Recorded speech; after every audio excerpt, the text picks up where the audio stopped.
Bonjour Luc, Bonjour Lydie. merci d'avoir répondu présent encore une fois à mon invitation. Ah bah c'est avec plaisir. Vraiment, ouais, avec plaisir de mon C'est que la côté. deuxième fois, ceci dit. Mais tout à fait, et c'est bien parce que tu as relancé aussi cette vidéo qu'on avait faite ensemble il y a 4 ans, c'était en Sur 2016, Narcisse. C'est ça. sur Narcisse exactement. Et donc, tu as reposté ça à partir de ton site Réenchanter le monde. Oui, oui, oui, oui, qui vient d'être construit. Donc j'en ai profité effectivement pour relancer quelques vidéos. Voilà, et moi, ça m'a donné l'occasion de la revoir, de la revisionner. C'est un document vraiment très riche, très très riche, et ça m'a donné du coup l'élan et l'envie de te ressolliciter, surtout dans cette période particulière qu'on vit en ce moment, on peut dire de trouble quand même, et que tu anticipes quasiment en fait dans cette vidéo de 2016. Hein. Tu parles de plein de choses qui résonnent fortement en ce moment, particulièrement en ce moment, je trouve en tout cas. Honnêtement, je me souviens plus. Écoute, en tout cas, moi, dans notre conversation En tout cas, préparée, oui, en tout cas, le confinement est quelque chose qui permet de descendre à l'intérieur de soi-même, en tout cas si on choisit de le faire. Et c'est effectivement le travail du mythe de Narcisse qui est tout un processus en fait de connaissance de soi et surtout de connaissance du soi et donc de mise à jour de sa fleur sublimative, c'est-à-dire de sa véritable nature profonde. Donc effectivement, on peut dire que en ce sens, la situation actuelle permet d'aller vers Narcisse au sens mythologique du terme et évidemment pas au sens psychanalytique. bien sûr, magnifique. Et puis aussi, tu évoques dans ce document, tu évoques qu'il y a une sorte d'attraction naturelle à aller vers les autres, à se reconnecter les uns aux autres, ce qu'on vit aussi aujourd'hui fortement, puis quelque part en mode un peu manque, parce que ben, là, on est isolé. Et en même temps, en parallèle, et là, c'est là que ça m'a beaucoup éclairé et que c'est venu vraiment se joindre à mon travail aussi, à ma quête, c'est que l'important pour pouvoir entreprendre son chemin du héros, ben, je dis ça avec mes mots, c'est vraiment de se relier à son cœur, en fait. Oui. Alors ça, c'est ce que je t'ai demandé aujourd'hui, peut-être de redévelopper plus précisément, parce que peut-être qu'à travers tes mots, chacun en t'écoutant va pouvoir aussi trouver des clés. Oui, il faut recontextualiser. J'ai envie de recontextualiser par rapport à la symbolique du corps humain. Oui, Parce que Narcisse, c'est justement le symbolique de cette cuvette qu'on appelle le nombril, hein, qui est le lac dans lequel on a tendance à se mirer, voire s'admirer, ouais. jusqu'à ce qu'on découvre sa véritable nature. Mais à un moment, il est important de passer la barre du diaphragme pour aller vers le cœur. Ok. Or, le diaphragme veut dire séparation. Mhm. Et le mot latin pour séparation signifie se mettre à part pour naître. Donc on a effectivement ici, plus on monte vers le temple crânien, plus on va rentrer dans quelque chose. Enfin, il y a une étape de séparation qui est se couper du ventre, hein, du ventre de la mère, et en même temps dans notre culture de la société de consommation, pour rentrer dans l'espace du cœur. Alors l'espace du cœur n'est pas quelque chose à l'eau de rose ou de sentimental, comme on pourrait le croire. Un jour, un yogi me disait, aimez, mais ne soyez pas sentimental. Ah, génial. Donc cette dimension du cœur est en fait la grande dimension du combat héroïque. Pourquoi? Parce que le corps lui-même nous le dit en réalité, hein, puisqu'on a 12 côtes qui sont des arcs, les fameux arcs costauds, qui est donc une arme, l'arme d'Hercule, hein, avec son arc et ses flèches, qui vise quoi? Qui vise le cœur, hein, dont l'étymologie est une des grandes racines, c'est la même que courage. Le courage vient du l'indo-européen cuer, hein, qui désigne également le cœur. Donc le courage est un courage en réalité, Mhm. qui est une grande qualité du héros. Et en même temps, on a une autre arme, hein, qui est le sternum, qui désigne une épée et que l'on porte devant soi pour tous nos combats héroïques. Et le thorax lui-même voulant dire cuirasse. Donc on est bien dans cet espace des combats héroïques pour aller vers l'ouverture du cœur.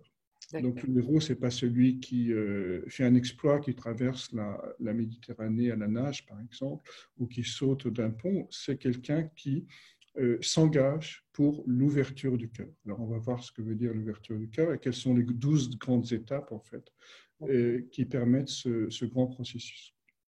Parce qu'il y a 10 étapes. Alors, oui, parce qu'en fait, on peut identifier les 12 côtes aux 12 travaux d'Hercule. D'accord.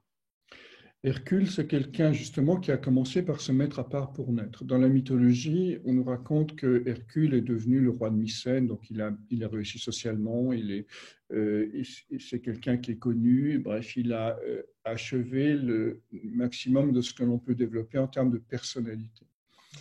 Mais un jour, Héra le rendit fou et on nous dit qu'il a tué ses enfants, qu'il a même brûlé sa peau de lion qu'il avait chèrement acquise auparavant, etc. Donc c'est un moment, et il va entrer en dépression. Et donc il va s'enfermer dans une chambre noire.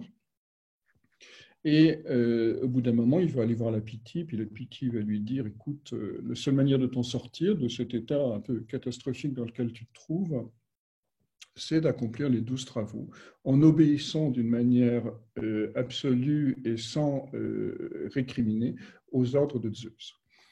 Donc on a bien ce point de départ du parcours héroïque qui dit au fond, qui peut commencer par une dépression, qui peut commencer par le fait d'en avoir ras-le-bol que tout aille bien dans sa vie.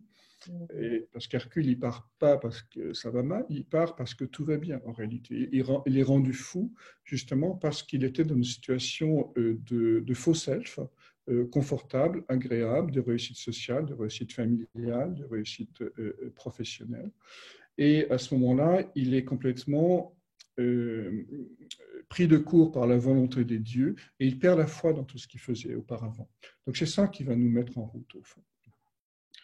Est-ce que tu peux me dire, excuse-moi, son lien avec Héra, justement? Alors, c'est un lien très ambigu parce que Héraclès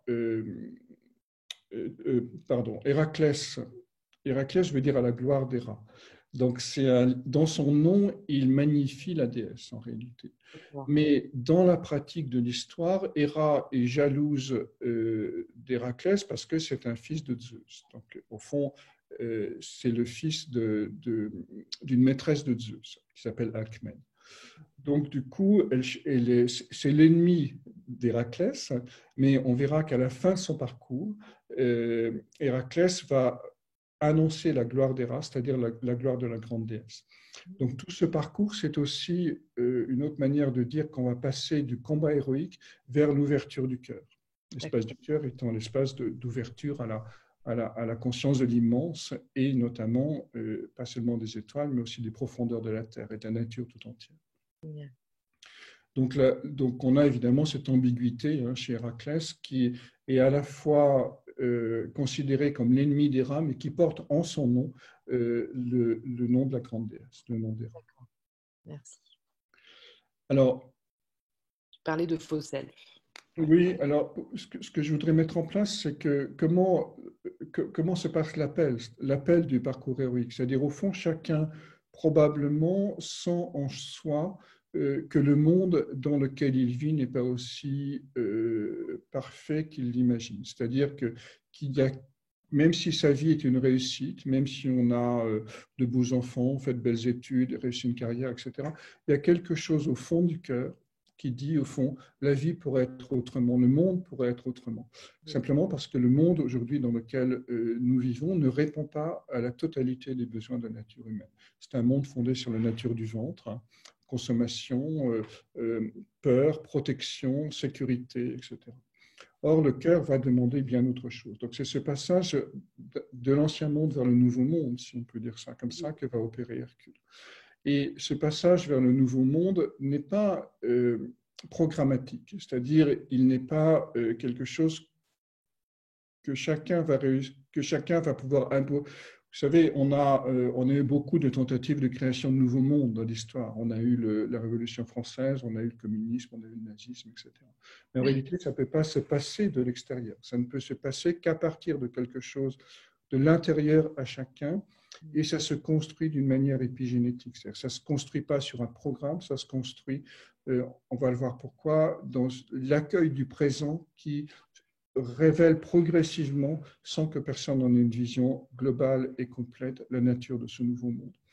Mais simplement, le héros, c'est celui qui va, dans sa nature profonde, c'est l'être humain qui, dans sa nature profonde, va écouter l'appel et à sa mesure et en fonction de la nature de l'appel de son cœur, va se transformer progressivement intérieurement pour participer avec d'autres héros qui se seront révélés et réveillés à la manifestation de ce nouveau monde dont chacun et dont personne en réalité ne peut percevoir la nature car il fait partie comment dirais-je, du monde du mystère qui se révèle progressivement dans notre réalité humaine. D'accord. Et évidemment, vouloir faire ça par la force ou par la projection d'un système, vous savez, le dossier qui dit ma spécialité va sauver le monde est quand même bien rempli. Oui. Et on sait qu'à chaque fois, ça ne marche pas. Simplement parce que il faut être beaucoup plus modeste et ambitieux en même temps dans ce processus. Hein. C'est-à-dire modeste parce que chacun d'entre nous possède une infime lettre du nom de Dieu, pour le dire comme ça, et ambitieux dans sa capacité d'exprimer, de faire rayonner cette lettre pour que le nom du sacré, le nom du mystère apparaisse progressivement au fur et à mesure que de plus en plus d'êtres humains s'engagent sur cette voie héroïque de transformation intérieure. Magnifique. Donc l'idée, c'est qu'il y a 12 travaux en réalité qui sont... Alors la mythologie est un guide, hein. La mythologie nous permet de comprendre au fond quels sont les grands schémas de sens qui organisent notre existence. Alors, c'est la mythologie grecque ici, mais bien sûr, il y a d'autres structures mythologiques. Donc, le premier travail que Zeus... En fait, c'est quelqu'un qui s'appelle Eurysthée qui impose les travaux à Zeus. Ah, pardon, à Hercule. Ouais. Et Eurysthée en grec veut dire celui qui repousse au loin les limites. Donc on voit bien que ces 12 travaux imposés par Eurysthée à Hercule sont 12 manières de repousser au loin nos limites. Limite de quoi? Limite de la conscience, limite de la vitalité. Parce qu'au fond, on est toujours drivé, si je puis dire, par deux éléments, la conscience et l'énergie, qui sont interchangeables, hein, puisque un élargissement de la conscience libère de l'énergie, et inversement, faire du sport, du jogging ou de la marche va augmenter notre énergie, en même temps clarifier notre conscience. Donc ces deux éléments sont toujours indissociablement liés. Complémentaires, en fait, ouais, c'est ça. Oui, complémentaires, mais dans le sens du yin et du yang. Il y a des passages permanents entre l'un et l'autre. D'accord, c'est ça. Pourquoi je raconte ça? Alors, le premier travail, Eurysthée va demander à Hercule d'aller capturer le lion de Némée. Le lion de Némée voulant dire de la clairière en grec. D'accord. Alors, comme on a un temps relativement limité, je vais raconter rapidement l'histoire et puis après on fera un décodage du cœur de l'histoire sans entrer trop dans le détail, sinon on va jamais. Simplement, l'idée, c'est d'avoir une perception générale des grands mouvements de transformation intérieure, des grandes étapes de transformation intérieure, donc les 12 côtes, les 12 éléments qui entourent le cœur, pour arriver finalement à la totalité, comme nous dit le mythe grec, de ce que la nature humaine peut accomplir. D'accord. Donc c'est un vaste programme, hein. Mais donc l'histoire commence toujours par le premier travail, qui est le lion de Némée. Donc on imagine assez bien Hercule qui va sur les collines, en fait vers le mont Trétos. Il arrive à midi. Il ne voit pas le lion au début, donc il demande à des fermiers là, où est le lion. Les fermiers se terrent dans leur cabane parce qu'ils ont peur et il n'y a aucune trace. Okay. Puis à un certain moment, il arrive devant un fourré et derrière, il voit le lion qui est en train de dévorer tranquillement une de ses dernières victimes puisqu'il mange de la chair humaine. Alors Hercule lance une flèche, la peau du lion est invulnérable, donc le lion ne sent rien du tout. Il prend son épée, l'épée se plie sous la peau d'invulnérabilité du lion, et enfin il prend sa fidèle massue qu'il assène sur le crâne de l'animal. Ses oreilles lui tintent, donc il a des acouphènes en réalité, symboliquement c'est intéressant, parce que pour la première fois, suite à un coup du sort, c'est-à-dire un événement dramatique, le lion va écouter ses voix intérieures. Ensuite, il va se réfugier dans son antre, dans sa caverne, qui est à double entrée. Donc, il va rentrer. En fait, le problème, c'est que quand Hercule arrive par une entrée de la caverne, le lion sort par l'autre. Donc, Hercule, il est très ennuyé. Il se dit, il faut que je trouve un truc. Il va boucher une des entrées de la caverne avec des buissons, pénétrer par l'autre côté, regarder le lion bien en face, le prendre à la gorge, l'étouffer, le soulever hors de terre, et c'est ainsi que l'animal va mourir. Ensuite, je le fais en bref, il va dépecer l'animal et s'habiller d'une nouvelle peau de lion. Donc on voit bien ce qui est en jeu ici, parce qu'on imagine bien sûr au sein de cette caverne Hercule habillé de la peau du lion de Cithéron, qu'il a tué dans sa première vie, naguère, qui regarde un autre lion et il va l'étouffer. Donc au fond, qu'est-ce qui se passe ici? C'est le premier contact avec la clairière du soi, de Némée voulant dire de la clairière, en étouffant le lion du moi, le lion de l'ego. L'ego, c'est quoi? C'est ce lion invulnérable, hein, c'est-à-dire qui s'est créé une carapace d'invulnérabilité, mais qui du coup est incapable de rien sentir. Donc, celui qui commence les travaux, qui est avant les travaux, parce que le lion c'est Hercule, Hercule c'est le lion, ils sont tous les deux habillés du même vêtement, d'une même aura en quelque sorte. Donc, celui qui commence ses travaux, il est dans ce sentiment de toute puissance, d'invulnérabilité, mais en réalité, il confond invulnérabilité et insensibilité. Il confond, puisqu'il s'est protégé par un faux self, il s'est protégé par quelque chose, une attitude psychique qui fait que tout marche pour lui. Donc, la grande difficulté, c'est se changer soi-même quand tout va bien. C'est comment mourir à soi-même pour ouvrir la clairière du soi, c'est-à-dire cet espace de lumière qui est au centre de la jungle de nos représentations. Alors le mythe nous dit que ça ne peut se faire que dans la grotte, dans cet espace intime de l'obscur, dans cette intériorité profonde de nous-mêmes. Et il dit aussi qu'il y a un danger, c'est le risque de se fuir en permanence. Parce que, évidemment, quand on commence à se regarder en face, sans tricher, les yeux dans les yeux, qu'est-ce qui se passe? On a envie d'allumer la télévision, on a envie d'aller boire un whisky, on a envie de téléphoner à quelqu'un, on a envie d'aller sur Internet, bref, on a envie d'aller se promener. Il y a plein de systèmes de fuite qui se mettent en marche. Donc, c'est ce que symbolise, au fond, le fait que pendant longtemps, Hercule entre par une porte de la grotte et le lion ressort par l'autre. Au jour, bien sûr, où il va accepter de regarder sa vraie nature en face sans tricher.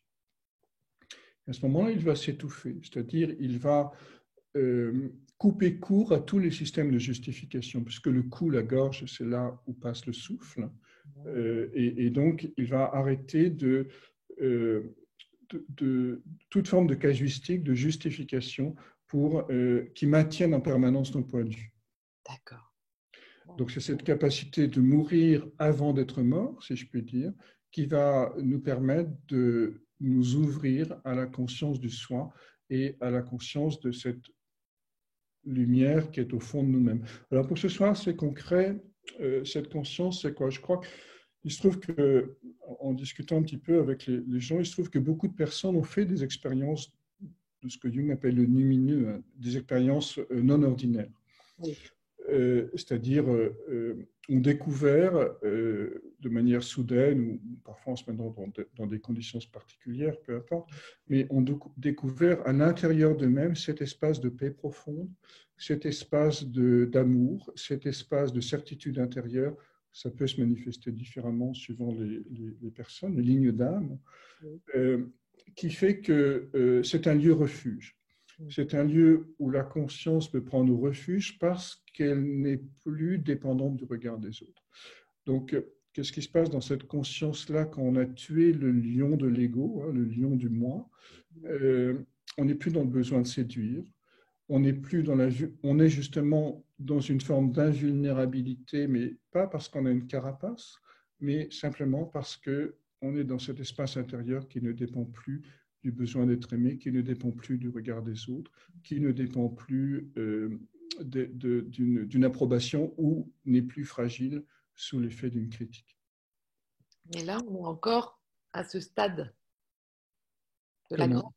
Tu dis, en décrivant ça, en fait, on est encore dans ce premier travail d'Hercule. Et oui, on est toujours dans le premier travail. Les travaux sont des vrais travaux. Et un travail peut demander en réalité une vie. Hercule a fait ses travaux en 8 ans et demi, mais c'est assez exceptionnel. Les deux.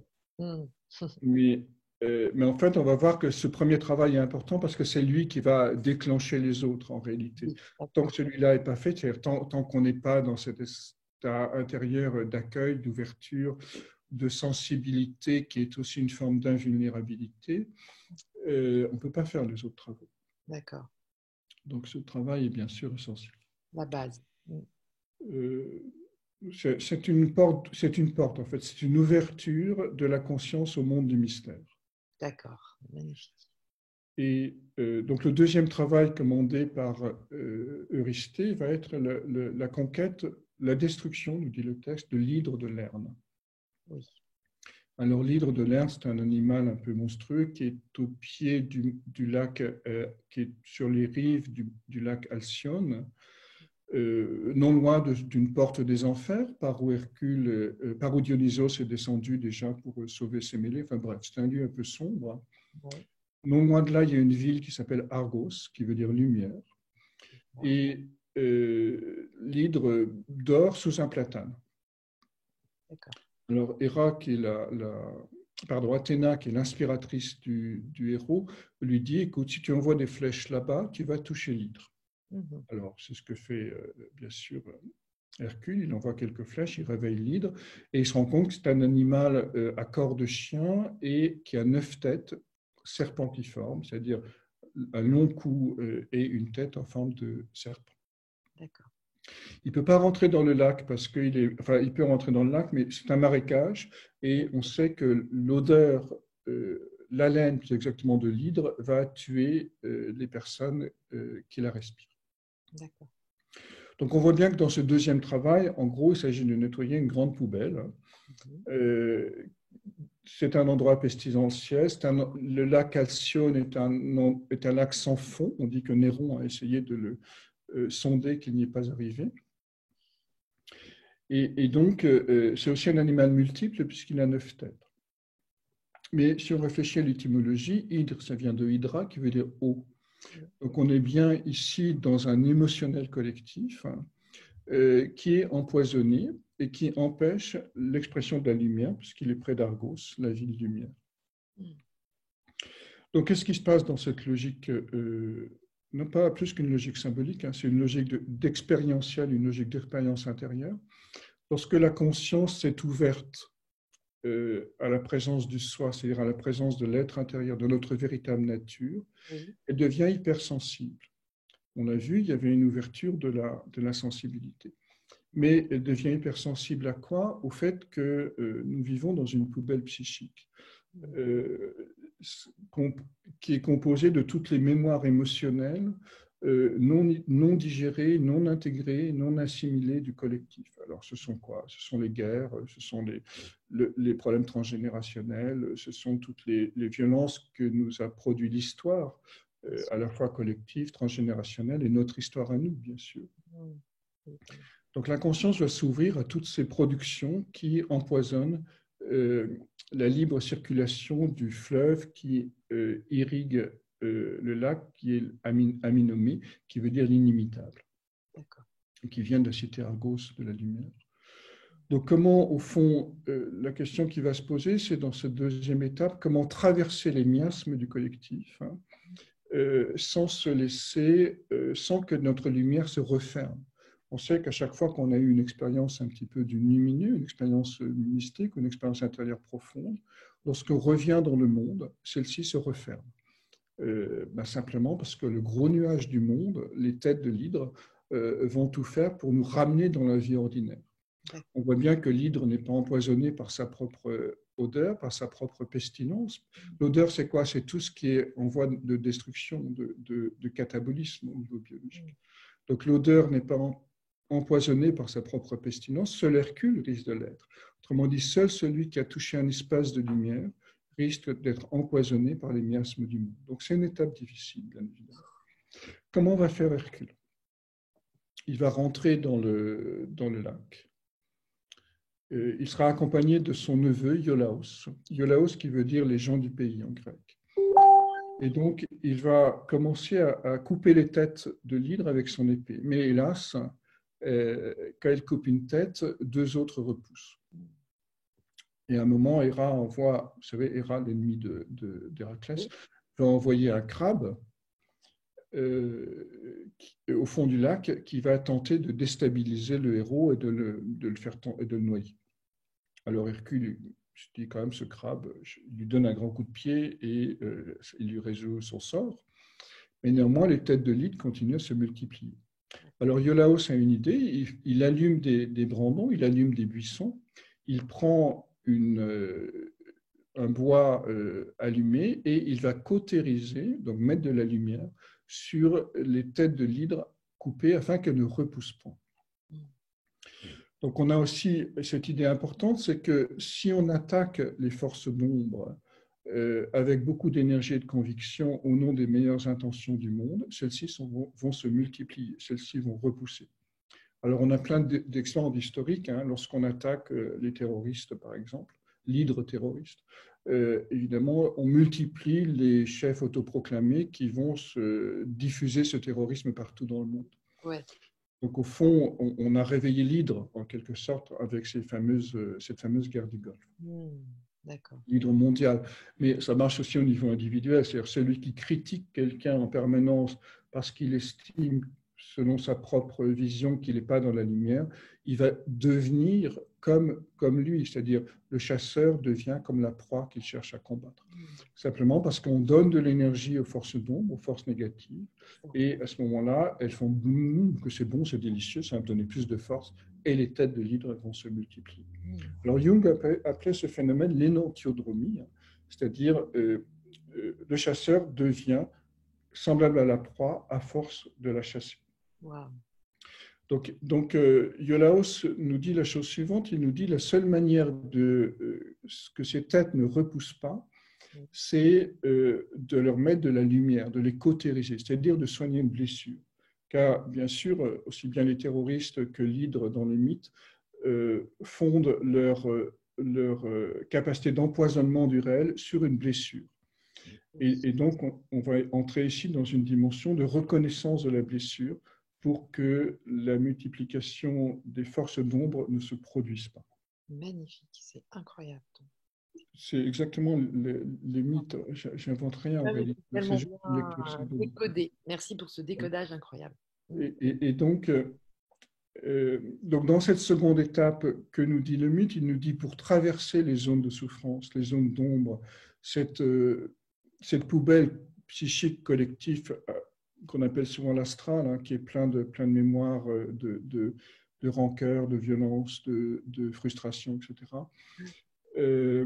Il s'agit d'éclairer les espaces qui sont coupés, c'est-à-dire en fait les espaces qui sont coupables. Le cou est coupé, donc le cou est coupable. Donc on voit bien qu'Hercule il coupe la tête, hein, c'est-à-dire il coupe ses pensées qui sont des poisons. Et c'est quoi ces pensées qui sont des poisons? En fait, ça s'appelle des opinions. Simplement parce qu'une pensée qui se mélange à l'eau du lac, c'est exactement la définition d'une opinion. C'est une pensée fondée sur un émotionnel et non pas sur une perception directe de la nature, et encore moins, bien sûr, sur un raisonnement. Donc, le moment est venu d'abandonner les opinions du monde et surtout de les guérir, d'utiliser ces flèches, c'est-à-dire la puissance de l'intuition, l'épée, donc la force de la discrimination et de l'analyse, pour pouvoir guérir les espaces de souffrance intérieure et dans le monde qui se sont révélés du fait de l'augmentation de la sensibilité liée au premier travail. Alors, un autre point important dans cette histoire, c'est que lorsque l'hydre sera morte, Hercule va plonger ses flèches dans le sang de l'hydre et dorénavant, les flèches seront mortelles puisque le sang est empoisonné, bien sûr. D'accord. Donc l'idée, c'est quoi ici? C'est que l'esprit critique d'Hercule, qui sera dénué, libéré des opinions personnelles et des opinions du monde, deviendra incroyablement plus efficace, puisque évidemment, il y aura ce sang empoisonné qui va tuer directement les victimes. On va revenir là-dessus tout à l'heure. D'accord. Donc, en d'autres termes, lorsqu'on se libère des mémoires de souffrance, la pensée devient plus synthétique, plus claire et plus pertinente pour voir les dangers qui vont se révéler, se présenter dans la poursuite du processus de notre parcours intérieur. D'accord. Donc ça, on n'en est qu'au deuxième travail. Hein. Et oui, c'est le début. Voilà, donc ces deux travaux, mais ça, bon, j'imagine qu'un certain nombre de personnes l'ont vécu, hein. C'est-à-dire cette capacité, ce fait de s'ouvrir à un espace de claire lumière ou de pur amour à l'intérieur du cœur. Et lorsqu'on revient, on sent que le monde dans lequel on vit, les gens qu'on côtoie sont quelque part des poisons, c'est-à-dire que si on retourne dans ce monde-là, l'expérience va se fermer, va se refermer. Ce gros nuage hein, de pensée obscure va étouffer la lumière qui est descendue. Donc c'est important de traverser ça en voyant les zones de souffrance, en mettant de la lumière dessus et en les cautérisant, sans être dans la violence et la guerre contre ça. Donc le troisième travail d'Hercule sera la capture du sanglier d'Érimante. Et on va voir que ça fait suite aux deux premiers. Eurysthée demande à Hercule d'aller capturer ce fameux sanglier qui est juste un porc sauvage. Hein, on va pas non plus. Donc Hercule dit ouais, c'est facile. Hein, moi qui ai déjà combattu deux monstres terrifiants, c'est-à-dire moi-même, mon faux self, et puis l'environnement empoisonné. Je dis bon, un simple porc, c'est pas très grave, on va y arriver. Mais en fait, il va avoir des soucis. Pourquoi? Parce que au fond, en réfléchissant, il comprend que le porc, c'est ce que nous dit le texte, hein, je le fais assez vite, mais c'est une métamorphose d'Apollon. Donc Apollon s'est métamorphosé en sanglier pour une histoire mythologique que je ne raconterai pas ici, qui va prendre trop de temps. Donc quand même, capturer le soleil, ce n'est pas un truc si facile que ça. Et donc il se dirige vers les terres d'Artémis, et il arrive au pied du mont Érimante. Et là, il y a un copain à lui qui lui fait signe de son sabot et qui lui dit viens dans ma grotte, on va aller boire un coup. C'est Pholos. Pholos. Alors là, ça. Alors, Pholos. C'est Pholos, on entend un double. Ah, tu t'entends deux fois? Oui. Alors, de mon côté, c'est bon, le son. Voilà, je continue, tu verras en montage. Donc, il y a Pholos qui lui. Ouais, c'est bizarre. Donc, il y a Pholos. Oui. Ah merde, c'est pas facile avec l'écho. Oui, je comprends. Coupe ton micro et puis rallume-le. Oui. Oui, allô, ça va mieux? Ça va mieux. Enfin, pour moi, oui, c'est OK. Ça va mieux. D'accord. Donc, il y a Pholos qui arrive et. Oui. J'en suis... Donc, Pholos, c'est un centaure. C'est pour ça qu'il lui fait signe de son sabot. Un centaure, c'est un cheval avec un buste humain, une tête d'homme. D'accord. Et les centaures, ça veut dire de la force de sang. Donc, il l'invite dans sa grotte, il l'invite à dîner ou à déjeuner, et Hercule, il sent l'odeur du vin, et il dit, écoute, tu n'as pas une bonne vieille jarre là, que tu pourrais ouvrir pour honorer ce repas? Alors, Pholos prend un air embêté, lui dit, ouais, mais je ne sais pas si j'ai droit, parce que c'est Dionysos qui l'a laissé là, il y a 4 générations plus tôt, etc., etc. Bref. La jarre est ouverte.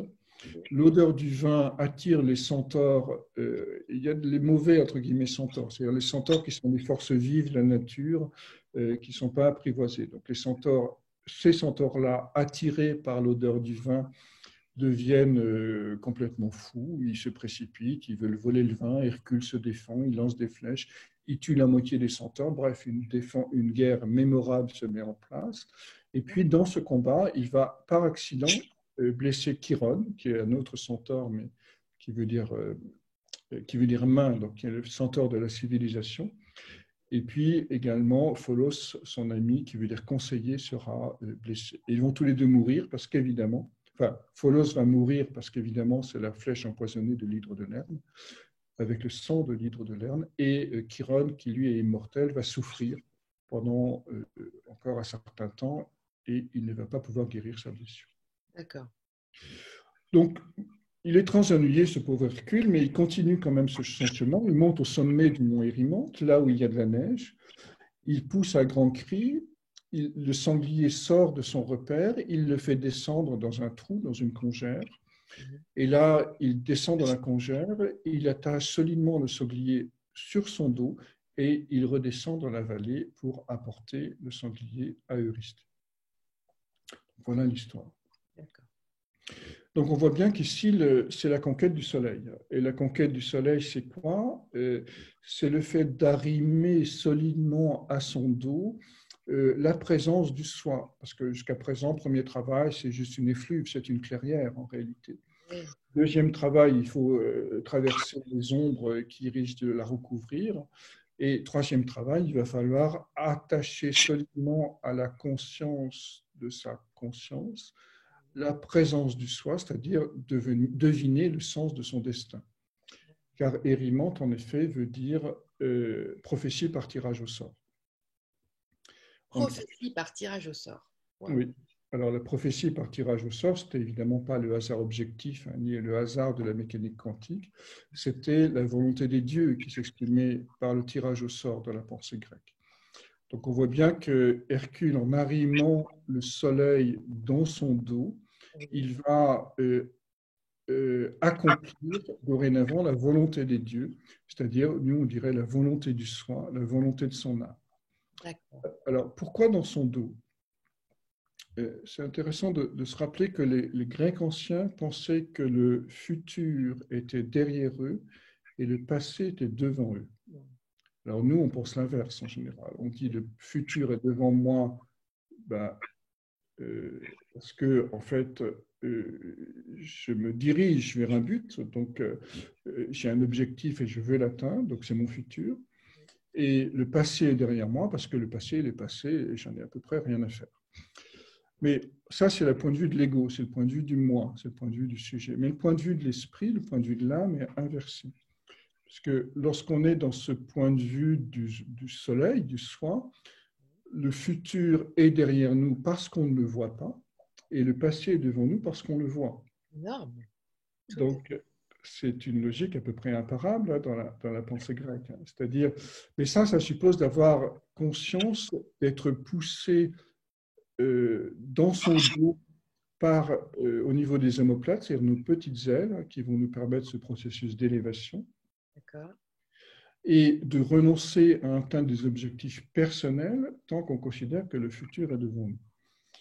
Donc la posture ici que réussit à accomplir Hercule, et qui est aussi un vrai travail, c'est de se laisser pousser par son futur qu'il ignore, dans la confiance absolue de la bonté de l'univers, et renoncer à son destin personnel, enfin en tout cas à des objectifs personnels, en allant vers des choses qu'il désire atteindre pour des raisons d'accomplissement individuel, personnel. Égotique un peu. Égotique. Donc vous voyez bien qu'on n'est pas ici dans du développement personnel, évidemment, du reste les Grecs ignoraient le développement personnel. On est dans du développement impersonnel. Plus on avance sur ce chemin des 12 travaux, plus le moi s'efface. Il s'est d'abord ouvert avec le premier travail. Il est entré dans un processus de guérison des blessures dans le second travail. Et là, la conscience va changer de centre de gravité et s'ouvrir à l'unique qui m'habite, c'est-à-dire la force du soi qui me pousse dans mon dos, plutôt que de chercher à accomplir des objectifs personnels. Excuse-moi, Luc. Oui. Est-ce qu'il arrive qu'on arrive directement au troisième? Oui, parce qu'en fait, tous ces... c'est un peu compliqué, mais tout ça, c'est hors du temps en réalité. D'accord. Ouais. Les mythes sont hors du temps. Ce que dit d'ailleurs très bien Lévi-Strauss. Hein. C'est pour ça qu'ils sont encore fonctionnels aujourd'hui, alors que c'est des mythes grecs qui datent entre 10 000 et 5 000 ans avant notre ère. Donc, s'ils n'étaient pas hors du temps, ils ne pourraient pas encore fonctionner aujourd'hui et parler à notre cœur, à notre être. Donc, d'un certain point de vue, effectivement, tous les travaux d'Hercule fonctionnent en même temps. Donc, on peut bien sûr sentir le troisième, mais ça veut dire que quelque part, les deux premiers se sont ouverts, soit dans une vie antérieure, j'en sais rien, soit dans des expériences qu'on a déjà eues dans cette vie. D'accord. D'accord. Il faut à la fois concevoir ça comme un système chronologique, parce qu'on est dans l'incarnation, on est dans la vie, on est dans l'expérience, mais aussi comme un système dans l'éternel présent. Tout est déjà là dans l'éternel présent. Ok, très bien.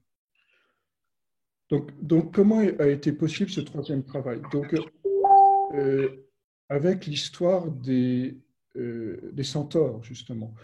Je suis obligé de le faire en bref, mais les centaures, ces deux familles de centaures, donc les centaures de la civilisation, Pholos et Chiron, le conseiller et la main. La main, c'est ce qui va permettre l'émergence de la civilisation, de la connaissance, etc. Okay. L'humanisation, en réalité. Et les centaures de l'ivresse sont les deux facettes de l'être humain. L'être humain qui va à la fois construire des Taj Mahal, c'est-à-dire des merveilles d'architecture, ou construire des démocraties, ou construire des œuvres d'art, mais qui en même temps est capable des pires tortures et des pires atrocités. Donc on a à la fois cette dimension des centaures sauvages, ou faire des guerres, et des centaures de la civilisation. Mais Hercule doit abandonner l'un et l'autre pour monter jusqu'à la neige, c'est-à-dire jusqu'à une pure conscience immaculée, pure conscience de la blancheur et de la lumière, pour contacter pour arrimer solidement dans son corps et dans sa conscience la présence du sanglier Apollon, c'est-à-dire du soleil du soir. Donc c'est un travail un peu très ambigu qui nous dit, à un moment de notre histoire, il faut abandonner l'humanisme. Il faut abandonner ce que l'on croit être bien et juste pour l'humanité, car ça aussi, ce sont des encombrements qui nous empêchent d'être complètement le serviteur de la pure lumière qui nous pousse dans notre dos, hein, donc, dont on ne voit pas les objectifs et dont on ne peut faire que confiance parce qu'on sent de manière pressante sa présence. Donc ça, c'est le troisième travail. Donc on voit qu'on va vers des choses des contacts de plus en plus profonds et directs avec notre être essentiel. C'est ça. Le quatrième travail, ça a été la capture de la biche de Kérénia. Alors, la biche, c'est bien sûr un animal lunaire, hein, c'est un animal féminin. Du reste, c'est une drôle de bestiole, puisqu'il a sur sa tête des cornes d'or et elle porte des sabots d'airain. Et l'airain, le bronze, hein, c'est le même métal. Et donc, c'est un animal sensible qui fuit en permanence le grand guerrier qui s'approche d'elle. Donc, la poursuite va durer une année entière. Et Hercule, de temps en temps, verra un éclair d'or dans les fourrés et il va la chasser et puis l'éclair d'or va s'enfuir beaucoup plus loin. Donc, un jour, il va néanmoins voir l'animal endormi au pied d'un arbre. Il va prendre une flèche, la mettre à son arc, viser soigneusement, et la flèche va rentrer dans le jarret de l'animal, entre l'os et le tendon, sans qu'une goutte de sang ne perle, comme nous dit l'histoire, et en réalité passer dans l'autre patte de l'animal et donc lier les deux pattes de l'animal sans que celui-ci ne soit blessé. Ensuite, il va prendre la biche, la porter sur son cœur ou sur son dos, ça dépend des versions, et la redescendre dans la vallée. Et à ce moment-là, il va rencontrer Apollon, donc le dieu soleil en personne, qui va lui dire, oui, mais la biche m'appartient, puisque en fait, c'est la biche d'Artémis. Artémis, c'est la sœur jumelle d'Apollon. Hercule va réussir à défendre la biche contre la volonté d'appropriation d'Apollon. Et il va la ramener à Eurysthée. Alors, c'est quoi cette biche? On peut la voir de cette manière, c'est-à-dire la biche, en fait, a des cornes d'or, donc elle est solarisée. Elle a un corps de biche, donc elle est lunarisée, et elle a des pieds d'airain, donc elle est en rapport avec la loi de l'incarnation, la loi d'airain de l'incarnation. On nous dit aussi dans le texte que c'est à l'occasion de ce travail qu'Hercule mit en place les Jeux olympiques. Ah oui? Oui, absolument, qui se reproduisent tous les 4 ans. Or, les Jeux olympiques réincorporent ces 4 éléments, c'est-à-dire la médaille d'or, la médaille d'argent, la lune est liée à l'argent, et la médaille de bronze. Donc, cette fonction, ce travail, en fait, va consister à faire descendre dans nos 3 corps, physique, émotionnel, mental, la lumière perçue mise sur notre dos dans le travail précédent. En d'autres termes, on a eu ce qu'on appelle une peak experience, une expérience des sommets, et maintenant, il va falloir, par la lune, c'est-à-dire par la douceur, la sensibilité, la patience, cette longue patience qui fait qu'Hercule a traqué l'animal pendant une année entière, l'apprivoiser, sans violence, puisque Hercule la capture sans violence. Donc, comment apprivoiser la lumière, comment faire que celle-ci descende dans nos corps, dans la totalité de notre personnalité, sans la blesser, sans la violenter, sans la détruire, sans la faire souffrir. C'est exactement ce qu'a fait Hercule avec la biche. Et pourquoi la biche ne fuit plus? Parce que le héros a acquis cette grande qualité qui est la non-violence, l'innocuité. Donc ça, c'est la grande qualité à acquérir dans ce 4e travail. Autant le 3e est dans la force et dans la conscience de sa propre lumière, mais la conscience de notre propre lumière font fuir toutes les biches du monde, c'est-à-dire tous les êtres hypersensibles qui ne sont pas encore dans la conscience héroïque. Donc, pour retourner dans le monde, Hercule doit prouver qu'il est dans une parfaite non-violence. Gandhi appelait ça l'ahimsa, la non-violence, envers tous les règnes de la nature. Donc ce 4e travail consiste à solariser ses corps par la patience, par la non-violence, par la douceur, afin que l'expérience du travail antérieur puisse imprégner la totalité de notre personnalité. Donc là encore, bien sûr, c'est un grand travail qui demande beaucoup de patience et surtout cette grande qualité de la douceur. De la douceur. Le travail suivant sera le fameux nettoyage des écuries d'Augias. Ah, très connu. Alors c'est un travail intéressant parce que c'est le seul qui a conservé une modernité, puisqu'évidemment, on a gardé cette expression nettoyer les écuries d'Augias. Alors là encore, je vais essayer d'être bref. Eurysthée demande à Hercule d'aller nettoyer ces fameuses écuries. Augias veut dire rayon de lumière. D'accord. Et donc Augias, c'est un riche propriétaire, pour faire simple, c'est un riche propriétaire terrien qui a un grand troupeau, qui n'est jamais malade, où il y a beaucoup de vaches femelles, donc qui se reproduisent bien. Bref, il est prospère, tout va bien chez lui. Mais il ne voit pas la puanteur qui est sur son sol, puisqu'il ne s'est jamais donné la peine d'enlever la bouse de ses animaux. C'est devenu incroyablement terrifiant. Simplement, lui, il ne sent pas qu'il vit dans un monde de saleté. Donc c'est intéressant ce point parce que Augias, c'est celui qui est dans la clarté, dans la lumière, dans la prospérité.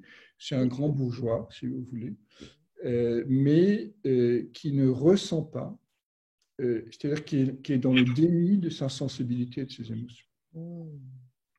De même qu'aujourd'hui, et c'est pour ça que je notais ce fait qu'on a gardé cette expression des écuries d'Augias, on est dans une société lumineuse de conscience, de clarté, d'intelligence, de technologie, de science, mais on ne sent pas la pollution que toute cette technologie et cette science a générée dans notre monde.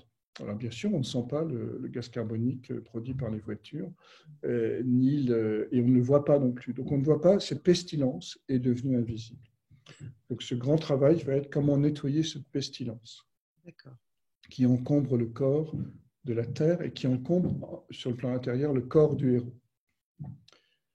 Alors, il doit le faire en une seule journée, Hercule. Il ne va pas prendre une pelle, un seau, c'est-à-dire il ne va pas faire du développement personnel en nettoyant ce qui encombre son corps de souffrance. Il va dévier 2 fleuves, et l'Alphée et le Péné, faire un trou dans les écuries d'Augias, et c'est sur les 2 dieux fleuves, nous dit le texte, qui vont faire le travail. Alors, qu'est-ce qui se passe lorsqu'on a fait les travaux précédents, lorsque cette sensibilité a été accueillie dans la totalité de notre personnalité, donc la biche de Kérénia?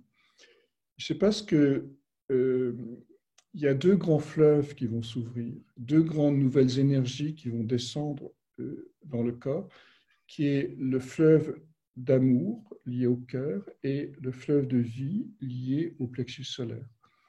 Et ça va nettoyer d'un coup, en un seul jour, en réalité, tout le corps éthérique, ce qui reste des encombrements du corps éthérique, c'est-à-dire du corps physique, mais en termes d'énergie. Donc, on a des expériences d'éveil qui racontent ça dans certains cas, où notamment, je pense à, comment il s'appelle, Eckhart Tolle. Eckhart Tolle, voilà, exactement, qui dit ça très bien. Il dit, si on lit l'introduction à son ouvrage Le pouvoir des moments présents, il dit, moi j'étais dans une espèce de très dépressif et tout d'un coup j'ai senti une lumière, une chaleur et une brûlure au niveau du plexus solaire, et c'est là où il a fait le passage. Ouais. Donc on voit en passage qu'il y a deux voies d'éveil. Il y a la voie d'éveil du lion de Némée, qui est une voie apollinienne, qui est dans l'hyperconscience, qui est dans la lucidité, qui est l'acceptation de se regarder en face sans tricher. Et puis cette voie d'éveil qui est liée au Verseau, qui est liée à l'énergie au contraire. Et c'est l'énergie, c'est les dieux fleuves qui font le travail de nettoyage. D'accord. Donc ça, c'est ce travail qui est au fond accepter de ressentir la puissance de vie, la puissance d'amour qui nous traverse et qui va bouleverser profondément les certitudes intellectuelles et la lumière sur laquelle que l'on pensait avoir acquis jusqu'à présent. D'accord. Le travail suivant, ce sera les oiseaux de Stymphale. Donc là, on est déjà dans une posture intérieure qui fait que il y a pas mal de choses qui ont été nettoyées, que la conscience, le contact avec la conscience énergie, les forces divines sont déjà bien de plus en plus ouvertes. Mais il y a encore un problème, nous dit Eurysthée, il faut que tu ailles détruire les oiseaux de Stymphale. Alors, les oiseaux de Stymphale ressemblent à des grues ou des ibis, nous disent le texte, sauf qu'elles ont des ailes de bronze, des serres de bronze et des becs de bronze, et qu'elles ont été chassées du ravin des loups par les loups, et elles sont venues se réfugier dans les forêts qui jouxtent le lac de Stymphale. Donc Hercule va essayer avec des flèches, mais bien sûr ça ne marche pas, il y en a beaucoup trop. Ouais. Sur une impulsion divine, dit le texte, ou un conseil d'Athéna, il va monter sur le mont Cyllène, jouer des castagnettes, Et c'est le bruit des castagnettes qui va faire fuir les oiseaux de leur repère. Et à ce moment-là, Hercule va en détruire quelques-uns avec ses flèches et après, elles vont se réfugier sur l'île d'Arès. Donc, donc, lorsque l'envolée de ces grands volatiles sera terminée, la lumière, le soleil va pouvoir réapparaître. Donc, on voit bien l'image, c'est-à-dire les oiseaux, c'est quoi? C'est des formes pensées, c'est des systèmes de représentation du monde qui encombrent la perception directe de la claire lumière. Alors, c'est quoi ces formes pensées? Ce sont des formes pensées qui ont des becs de bronze, c'est-à-dire qui veulent absolument convaincre qu'elles ont raison, des cerfs de bronze, c'est-à-dire qui veulent exactement augmenter leur nombre de disciples pour les prendre dans la communauté de croyance dans laquelle ils vivent, et qui ont des plumes de bronze qui, lorsqu'elles tombent, coupent la tête des voyageurs, nous dit le texte, c'est-à-dire qui coupent toute forme de libre pensée qui pourraient apparaître dans le monde.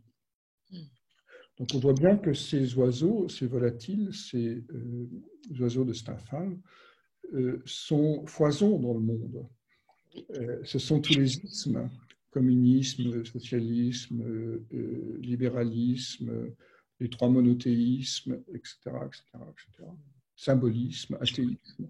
C'est-à-dire sont tous les systèmes de croyances qui coupent, qui veulent faire plus de disciples, qui veulent convaincre qu'elles ont raison et qui coupent toute forme de libre pensée chez les autres. Donc il faut bien sûr se libérer de tous ces ismes. Les ismes, hein, c'est un passage étroit quand ça s'écrit I-S-T-H-M-E. Donc il faut se libérer de tous ces ismes pour pouvoir contacter directement ce qu'on pourrait appeler les pensées de Dieu ou les oiseaux d'or qui volent dans le ciel du poète. Comment faire? Alors le mont Silène, c'est l'espace, c'est le lieu d'habitation, c'est le lieu de naissance de Mercure.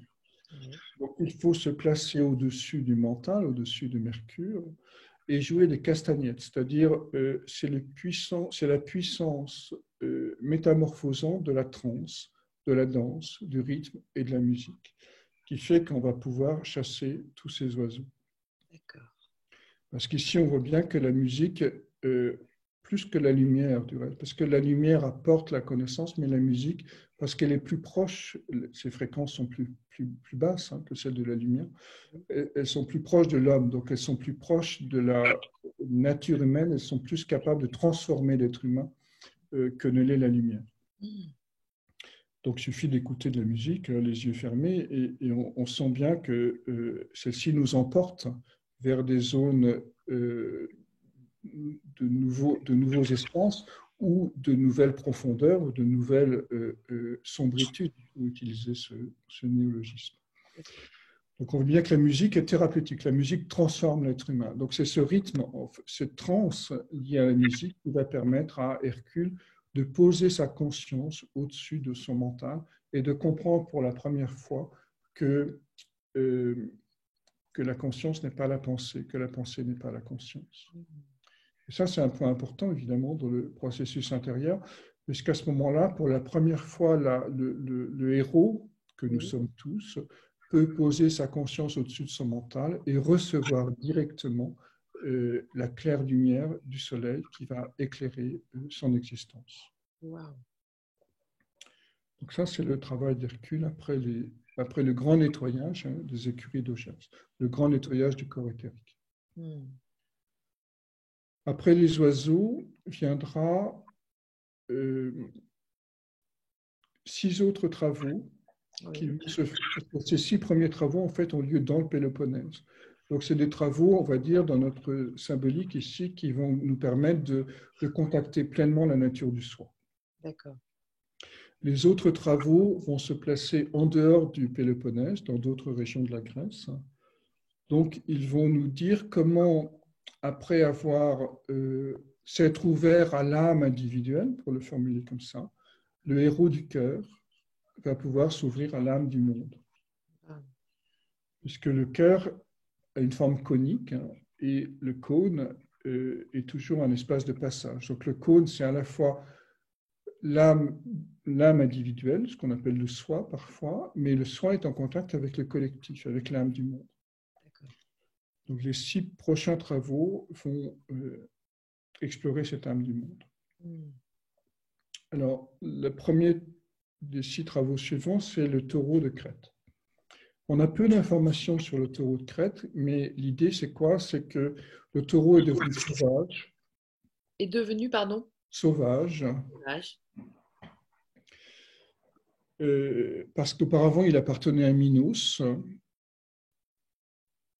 Je vais revenir là-dessus. Mais le taureau sauvage doit être ramené par Hercule sur le continent, donc à Eurysthie. Comment il va faire? Il va traverser l'océan, attraper le taureau et le ramener sur le continent, en chevauchant le taureau qui va traverser la mer. D'accord. C'est à peu près les seules informations qu'on a en réalité. Donc c'est un mythe qui est très court. On peut l'élaborer plus en comprenant que le Minos, le roi de Crète, veut dire taureau. Oui. Et on sait que la femme de Minos, Pasiphae, a eu une relation, on va dire, un peu bizarre avec un taureau de bois fabriqué par Dédale. Et cette relation un peu étrange, transgénique en quelque sorte, a donné naissance au fameux Minotaure. D'accord. Le Minotaure qui est cet homme à tête de taureau qui a été enfermé dans le labyrinthe. Donc tout ça, pour dire les choses assez simplement, c'est que le péché de Minos, c'est quoi? C'est qu'il a voulu s'approprier le beau taureau blanc que Poséidon lui avait donné pour honorer sa royauté sur l'île de Crète. Et au lieu de lui redonner ce beau taureau blanc, une fois qu'il a été sacré roi, il lui a donné un vulgaire taureau de son cheptel. Donc le péché de Minos, c'est quoi? C'est l'appropriation illégitime. Donc, ce travail va questionner la question de la propriété. Quel est le péché de Pasiphae, la femme de Minos? C'est d'avoir voulu désirer le taureau, la vache de bois, symbolisée par, fabriquée par Dédale. Donc ici, la beauté et le désir, nous dit le mythe, sont des choses qu'il est inapproprié à s'approprier. Regardez une fleur, la beauté d'une fleur, il n'y a aucune raison de la mettre dans un vase pour se l'approprier. Regardez une pomme dans un étal, ou dans un verger, il n'y a aucune raison de se l'approprier pour la mettre sur un étal pour la vendre. C'est ça, au fond, que nous dit le mythe. Quelles sont les conditions illégitimes de la propriété? Donc, en ramenant le fameux taureau sur le continent, il ramène la propriété individuelle, donc on est sur une île, hein, il la redonne au collectif, qui est le continent. Donc, ce travail, au fond, va consister à se libérer de l'instinct de possession pour s'ouvrir à la beauté, pour s'ouvrir au désir qui circule, sans jamais s'accrocher ni à l'un ni à l'autre. Le taureau étant un des grands symboles, c'est un des grands symboles de la grande déesse en réalité.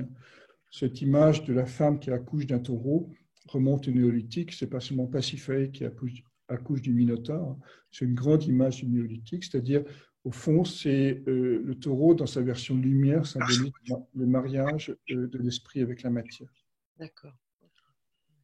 Donc, évidemment, pour que la matière puisse se marier avec l'esprit, il faut se libérer de l'enfermement, de l'enclos, de l'enfermement qui consiste à dire « ça c'est à moi, ça c'est ma propriété ». Parce qu'évidemment, on va créer une barrière qui va empêcher la libre circulation des énergies entre l'esprit et la matière. Donc ça, c'est ce travail. Le travail suivant, toujours en rapport avec le couple cheval-taureau, c'est la capture des juments de Diomède.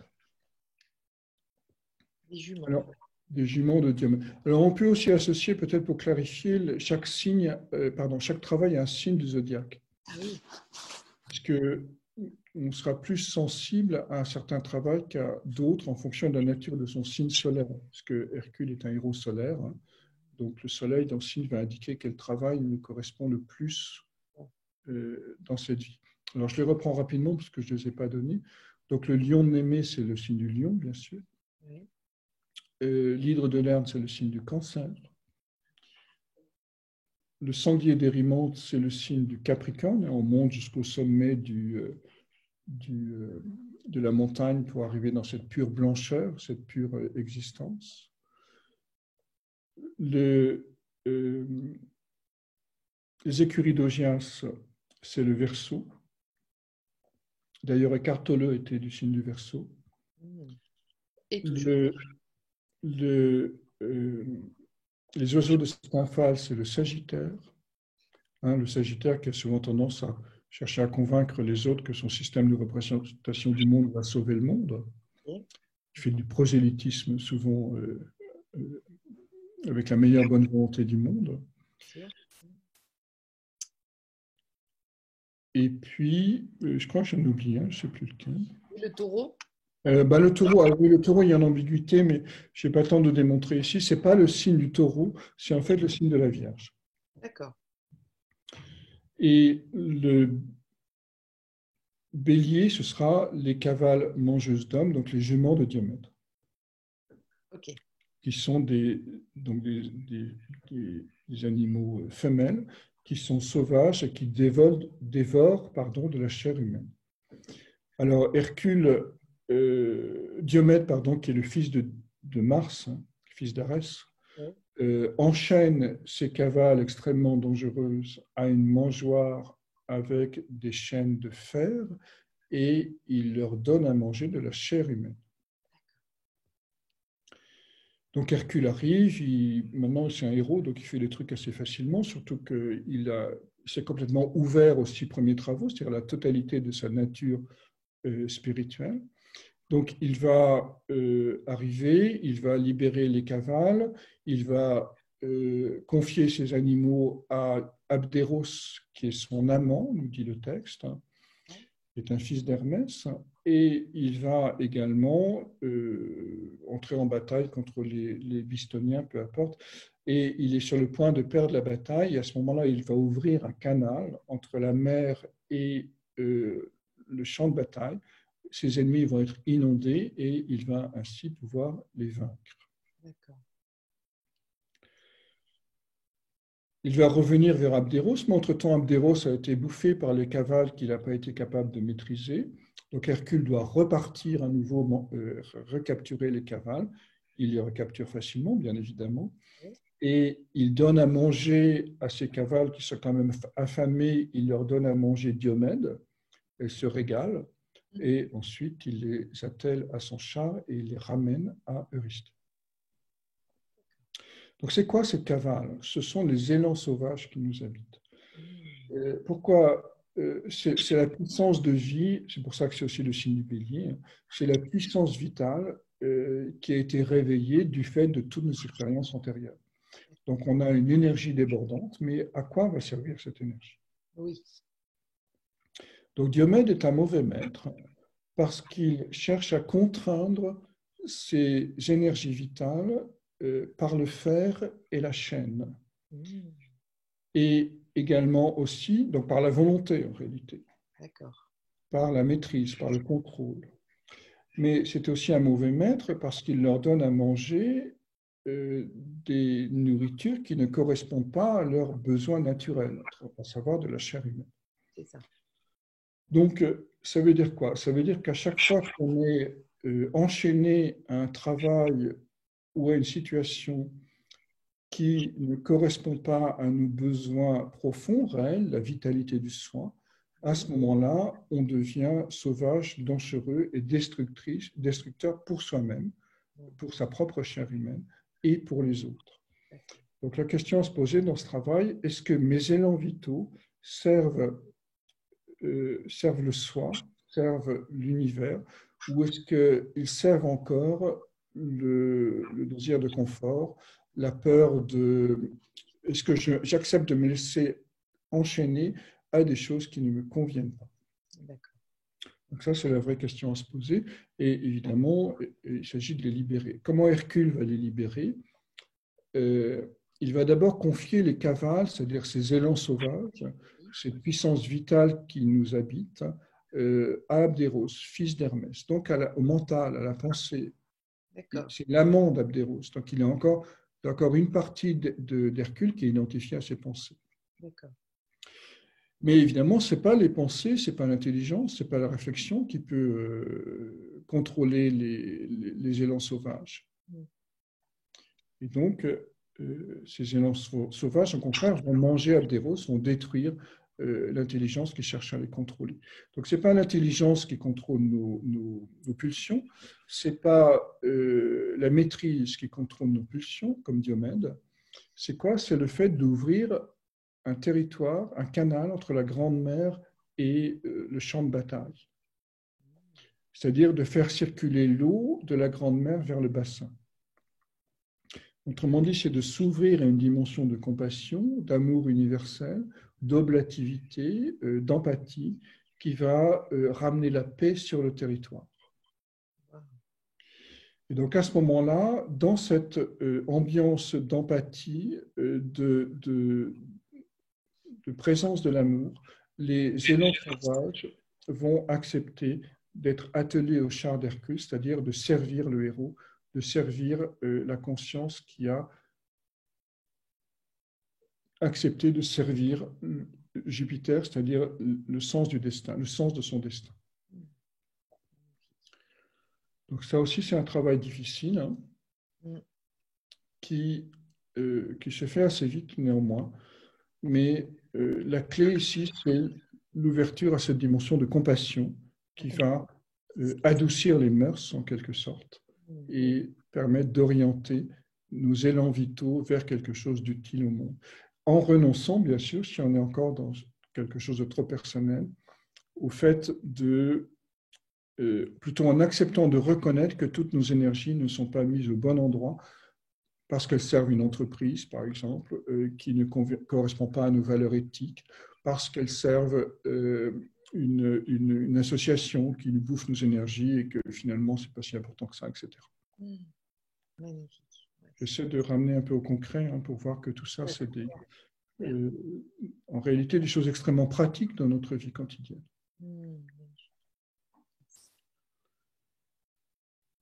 Le travail suivant sera la capture. Alors la capture, c'est un mauvais mot, sera la réception de la ceinture de la reine des Amazones. La réception de la ceinture de la reine des Amazones. D'accord.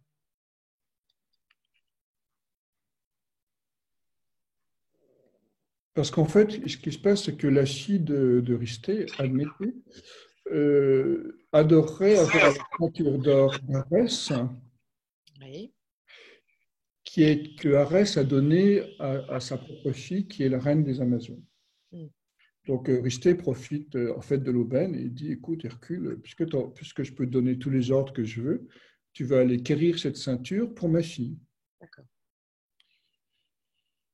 Hercule arrive avec des compagnons sur le territoire des Amazones. Et là, contre toute attente, il voit la reine qui vient se présenter face à lui et qui lui dit, écoute, je t'offre ma ceinture. Hercule n'en revient pas. Il pense bien sûr qu'il y a une entourloupe. Ouais. Et il sort son épée. Et de leur côté, les autres Amazones là, qui sont restés au loin pensent aussi qu'il y a une entourloupe en voyant Hercule sortir son épée. Oui. Et donc, elles se précipitent pour sauver leur reine. La bataille s'engage. Hercule va tuer toutes les Amazones, ou presque, prendre la ceinture et repartir. Ce travail est un échec, nous dit le texte. Pourquoi? Parce que Hercule a pris ce qui était donné. En réalité, le guerrier, jusqu'à présent dans notre histoire, nous savons prendre ou donner, mais nous ne savons pas encore recevoir. Et il est bien sûr beaucoup plus difficile de recevoir que de prendre ou même de donner. Pourquoi? Parce que dans le fait de recevoir, cela suppose la confiance absolue de l'autre. Parce que lorsqu'on nous fait un don, évidemment, est-ce que ce don est conditionnel? Est-ce qu'il y a une arrière-pensée? Est-ce que je vais devoir faire un contre-don? Est-ce qu'il y a un retour d'ascenseur qui est attendu, etc., etc. Donc c'est difficile pour Hercule, ce fier guerrier qui a toujours pris en charge son propre destin, de concevoir que l'univers puisse lui donner, en la personne de la reine des Amazones, puisse lui donner quelque chose. En fait, le fait d'accepter de recevoir quelque chose soulève la panique, qui est une panique profonde, symbolisée bien sûr par les Amazones, l'attitude des Amazones et l'attitude d'Hercule lui-même. Donc, c'est quoi cette ceinture? On a dans la mythologie grecque 3 ceintures. Le baudrier d'Orion, Orion c'est un chasseur. On a la ceinture d'Arès que vient chercher Hercule, et on a la ceinture d'Aphrodite, bien sûr, qui, lorsqu'elle l'ouvre, tout le monde tombe amoureux d'elle. Alors, d'une manière générale, la ceinture n'est pas, sauf le baudrier d'Orion, mais la ceinture n'est pas cet objet qu'on met autour de la taille, c'est cet objet qu'on met autour du cœur, comme un petit peu comment ça s'appelle, les écharpes des mères. Ah oui. Hein, donc, c'est quelque chose qu'on met, porter, tu veux dire, qui est porté autour du cœur. D'accord. En réalité. Donc, on voit bien que cette ceinture, c'est quelque chose qui contribue à l'ouverture du cœur. Une des grandes contributions à l'ouverture du cœur, c'est lorsqu'on arrive à recevoir. C'est le symbole du royaume de la reine des Amazones. Donc, cette reine ne donne pas n'importe quoi à Hercule. En fait, elle lui donne la totalité de son royaume et la totalité d'elle-même parce que, nous dit le texte, elle a trouvé le héros séduisant. Et en réalité, parce qu'on est tombé en amour du héros. Donc, ici, là, pour le formuler autrement, cette question importante qui se pose et qui va complètement changer notre regard, c'est la question suivante. Est-ce que l'univers est bon? Est-ce que l'univers est accueillant? Car si l'univers est accueillant, il n'est plus nécessaire de faire des plans compliqués pour sortir son épingle du jeu. Il n'est même plus nécessaire d'entrer dans des champs diplomatiques pour trouver des accords de paix et des échanges acceptables. Il faut juste s'ouvrir à la bonté de l'univers. S'ouvrir à la bonté de l'univers, ça veut dire quoi? Donc c'est la balance, hein, bien sûr, dans ce travail. S'ouvrir à la bonté de l'univers, ça veut dire quoi? Ça veut dire entrer dans la jubilation du cœur, entrer dans le sentiment de gratitude. Mais un sentiment de gratitude qui n'a rien de moral, qui est juste la prise de conscience que ce que nous faisons en ce moment est le fruit entier de l'histoire de l'univers. Hein, c'est parce qu'il y a eu des gens pour inventer des ordinateurs qu'on peut parler en ce moment. Mais les ordinateurs ont été possibles parce qu'il y a eu du silicium dans la Terre, donc on peut remonter facilement au Big Bang. Donc, toute l'histoire de l'univers contribue à ce moment présent que nous vivons en ce moment. C'est-à-dire tous les fils ont été tirés pour que ce qui se passe en ce moment se passe. Vous voyez ce point de vue, c'est-à-dire, pour le prendre autrement d'une manière plus simple, le café que vous buvez le matin ou le thé que vous prenez le matin est le fruit de l'histoire de l'univers. Il a fallu évidemment quelqu'un pour le transporter, quelqu'un pour faire la tasse, quelqu'un pour le planter, quelqu'un pour le ramasser. Il a fallu une mutation pour le produire dans l'histoire du végétal. Il a fallu du soleil, de l'eau pour l'arroser, etc., etc. Magnifique. Donc, c'est cette conscience-là qui va naître dans Hercule et qui est difficile. On voit bien pourquoi, parce qu'il est habitué à prendre ce dont il a besoin ou à accomplir la volonté du destin. Là, il y a un retournement de conscience qui se produit dans ce travail, qui l'amène à entrer dans cette confiance dans la bonté de l'univers et à entrer dans cette profonde gratitude envers, envers toute l'histoire qui s'est produite depuis les origines des origines. Wow. Donc, évidemment, c'est encore un travail d'Hercule. Les travaux ne sont pas des travaux faciles. Non, Mais mais là, on approche d'une certaine conscience de la perfection, en fait. voilà. Et donc, c'est ça qui soulève ce sentiment de gratitude qui entraîne de la joie, en réalité. C'est ça, d'accord. Mais qui est naturel, j'insiste là-dessus, parce que ce n'est pas une joie née d'un enthousiasme militant, ce n'est pas une joie née d'une foi, c'est une joie née de la nature, de l'être humain qui se voit enfin tel qu'il est, c'est-à-dire une petite parcelle dans une petite note, une petite parcelle d'existence dans une grande symphonie, à la fois géographique et historique. C'est génial. Donc c'est ça qui produit la beauté, en fait. C'est ça qui produit la beauté. Tout à fait. Donc ce travail la gratitude. De la ceinture est important. Alors, juste en aparté, en fait, cette ceinture est aussi la ceinture zodiacale, donc les 12 signes du zodiaque. Donc, ça veut dire qu'Hercule rentre vraiment aussi dans un nouveau plan de conscience.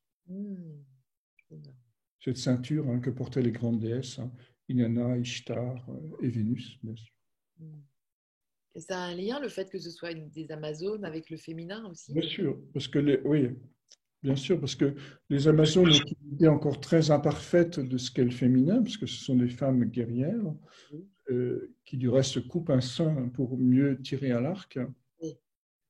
Donc, autant les Amazones n'ont pas intégré le féminin, ce qui est une manière de dire aussi qu'Hercule, lui non plus, n'a pas intégré le féminin. C'est-à-dire il n'est pas encore dans cette capacité d'accueil, d'ouverture, qui est quand même typique du chant du féminin. Ouais, totalement. Et puis les Amazones non plus, puisqu'elles lui font la guerre. Et les Amazones non plus. Dans le mythe, les choses fonctionnent toujours en miroir ou en répétition d'un même topic, en réalité. Tout à fait. Comme dans les rêves. Les rêves parlent du rêveur et sous ses différentes facettes. Génial. Alors, il nous reste, si j'ai bien compris, encore compter, 3 travaux. C'est ça. Comme quoi, pour compter des comptes, il faut savoir compter, parce qu'il y a toujours une logique numérale à la suite du processus.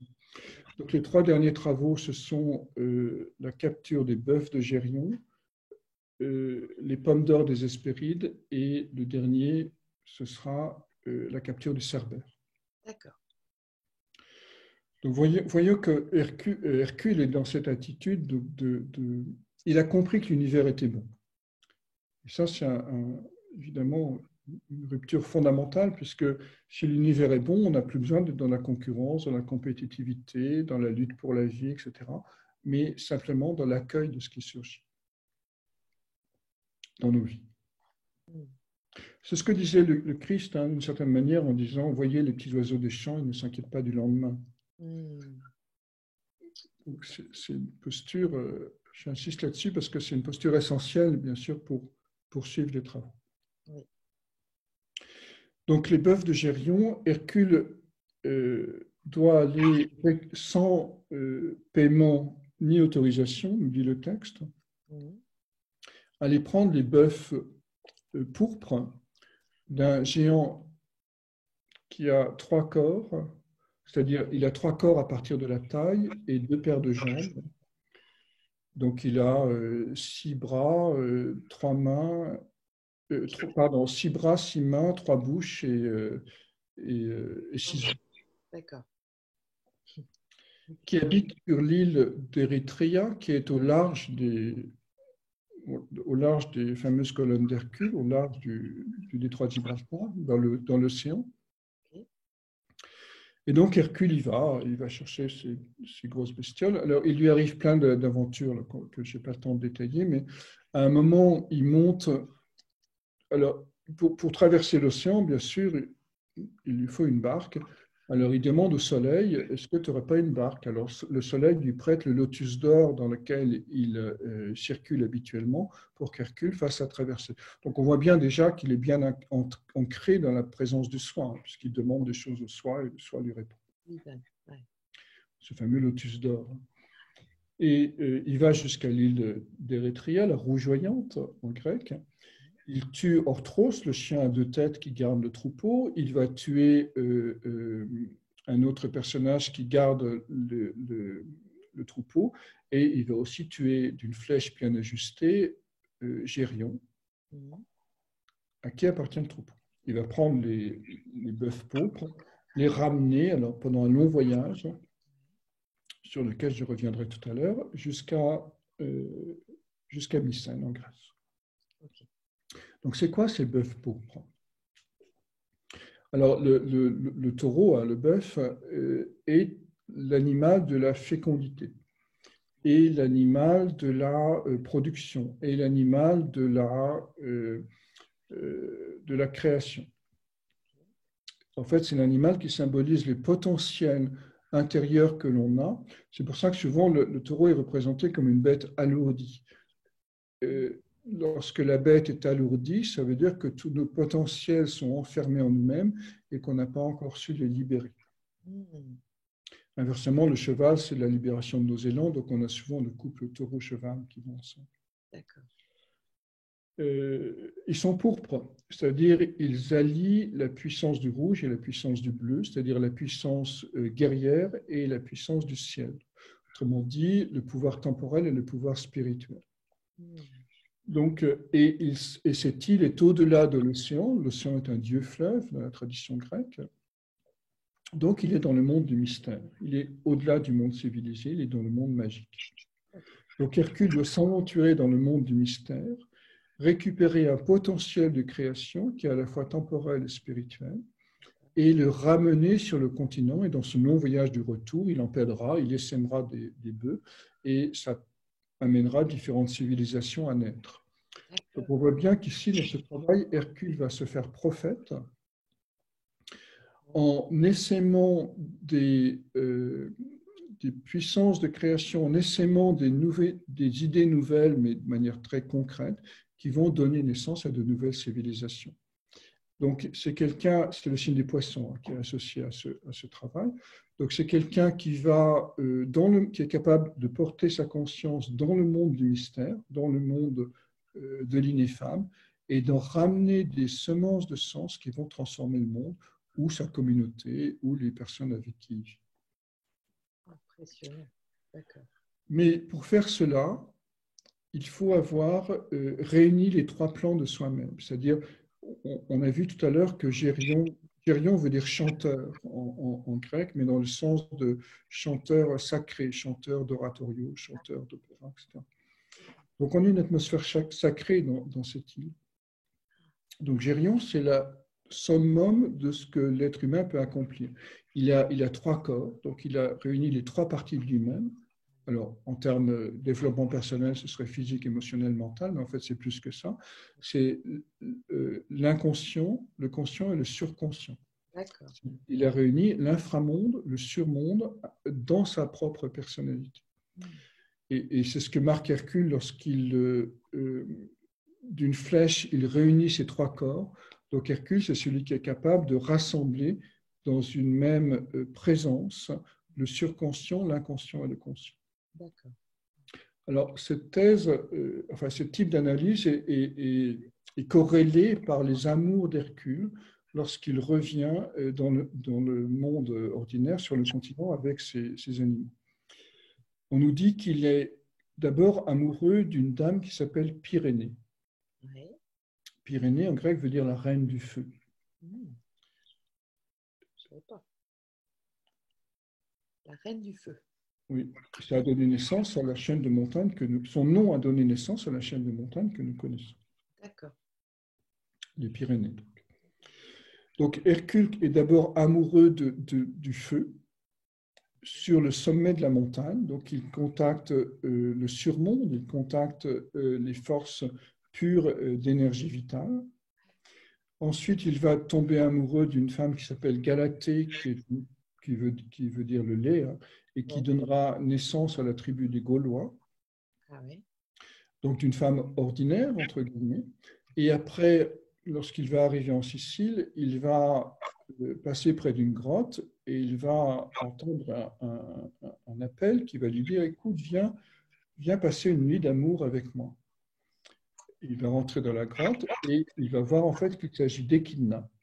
Echidna qui veut dire le serpent femelle, qui est la mère de tous les monstres.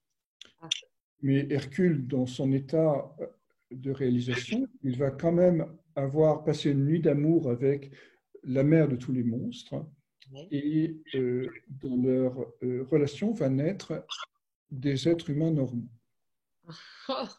Donc on voit bien que Hercule, c'est celui qui est capable, sans tomber dans l'hubris, ni dans l'abîme, ni dans l'extase, de toucher en conscience le feu du ciel, de rester dans le monde, donc ça c'est Pyrénées, de tomber en amour du monde ordinaire, ça c'est Galatée, et de tomber en amour des puissances, des racines du mal, c'est Echidna.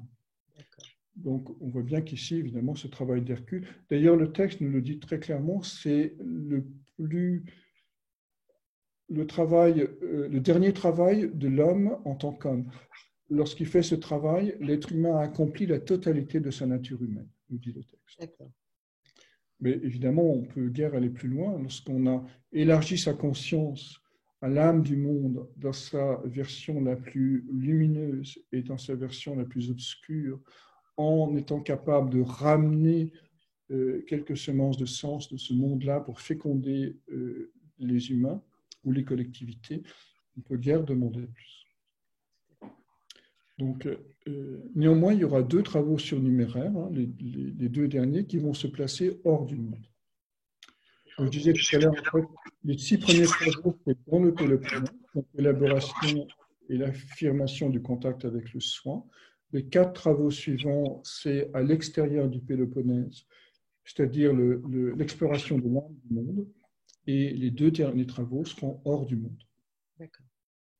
Donc, les pommes d'or des Hespérides, je vais le faire rapidement parce que là encore, c'est une longue histoire, mais Hercule doit ramener les pommes d'or à Eurysthée qui poussent dans le jardin des Hespérides. Hespérus veut dire le soir. Alors longtemps, il va chercher ces pommes d'or et un jour, il va rencontrer Prométhée qui lui dit, écoute, les pommes d'or sont à l'ouest. Il n'avait pas compris, mais bon, il faut tout lui dire à Hercule. Et il va arriver près du jardin, il va voir le géant Atlas. Atlas, c'est un frère de Prométhée. Qui garde ce jardin dans lequel poussent ces fameuses pommes. Et au pied du pommier, donc à l'intérieur de l'enceinte, on a un serpent qui s'appelle Ladon et qui a 1000 têtes et qui parle sans cesse. Et donc, lorsqu'Hercule va voir Atlas, il lui dit je voudrais des pommes. Atlas lui dit écoute, tu ne peux pas aller les chercher, mais je veux bien aller les chercher à ta place. Et Atlas lui dit aussi oui, mais le serpent là-dedans, là, si j'y vais, il va me mordre et ça ne va pas du tout aller.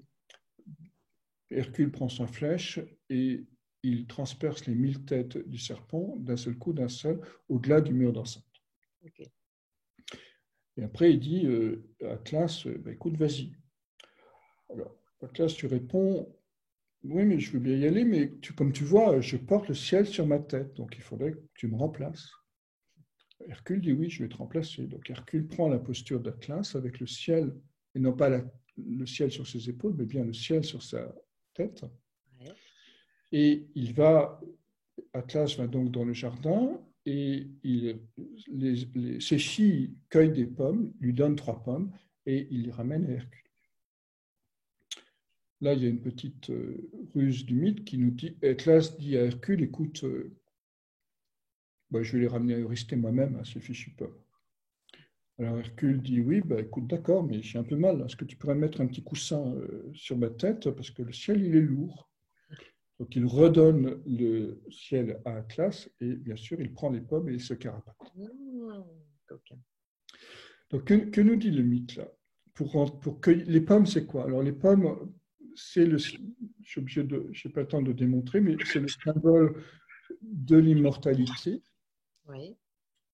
c'est la Freya dans la mythologie germanique, et l'inverse de la mort, hein, c'est la pomme empoisonnée dans les contes de fées. Oui. C'est la conscience, c'est la pure conscience. Du reste, on a l'expression ma pomme ou Ah tomber oui, dans les pommes. c'est vrai. Et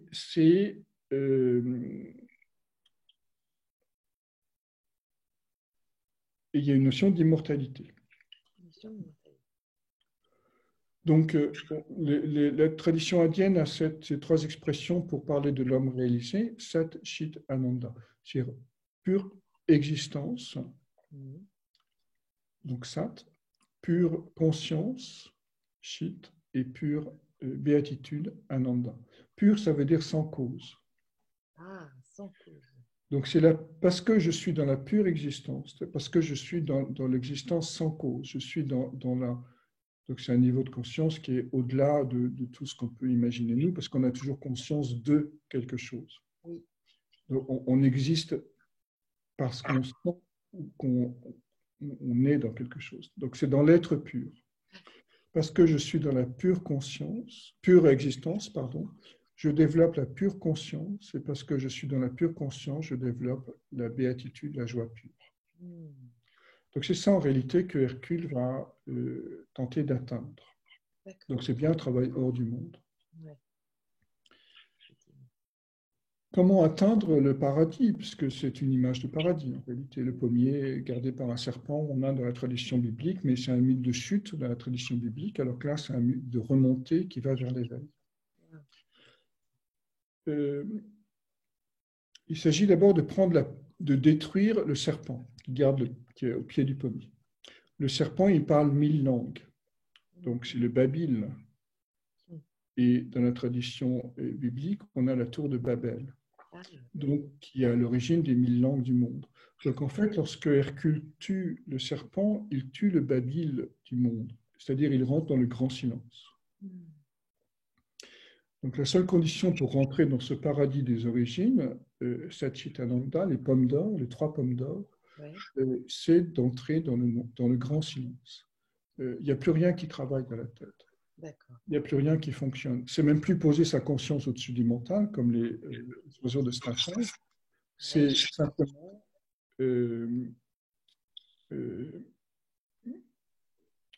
c'est rentrer dans cet espace où plus rien ne se passe, pour atteindre l'être pur, bien sûr. Donc, il va tuer le serpent. Mais ce n'est pas suffisant. Il doit prendre la position d'Atlas, la posture, en tout cas au moins philosophique, d'Atlas. C'est-à-dire porter le ciel sur sa tête. C'est-à-dire Atlas a été transformé en montagne beaucoup plus tard. Ça a donné la chaîne de l'Atlas qu'on connaît dans le monde maghrébin. Donc, prendre la posture d'Atlas, ça veut dire quoi? C'est rester aussi immobile qu'une montagne.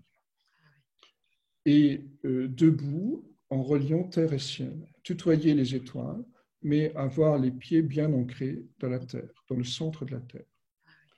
Donc, c'est cette posture à laquelle nous invite cet avant-dernier travail, qui est de rester aussi immobile qu'une montagne, de laisser descendre à travers soi les énergies du ciel, les énergies des étoiles, qui sont parfois d'ailleurs confondues avec les pommes d'or, et de les faire descendre dans la totalité du corps jusqu'à la terre, jusqu'au pied, tout en entrant dans le grand silence.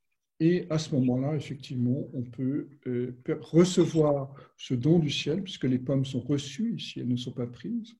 On peut recevoir ce don du ciel qui est la pure existence, la pure conscience et la pure béatitude. D'accord. Donc, c'est un travailleur du monde qui bien sûr, ne concerne que certaines personnes qui sont éveillées. Mais on peut toucher ça du doigt aussi? On peut le toucher, oui, disons qu'on peut le toucher en reflet dans notre monde. On peut avoir quelques reflets dans l'eau émotionnelle ou quelques fulgurances dans la conscience mentale, mais la vraie nature de ça, je crois, pour l'instant, nous est quand même très inaccessible. D'accord.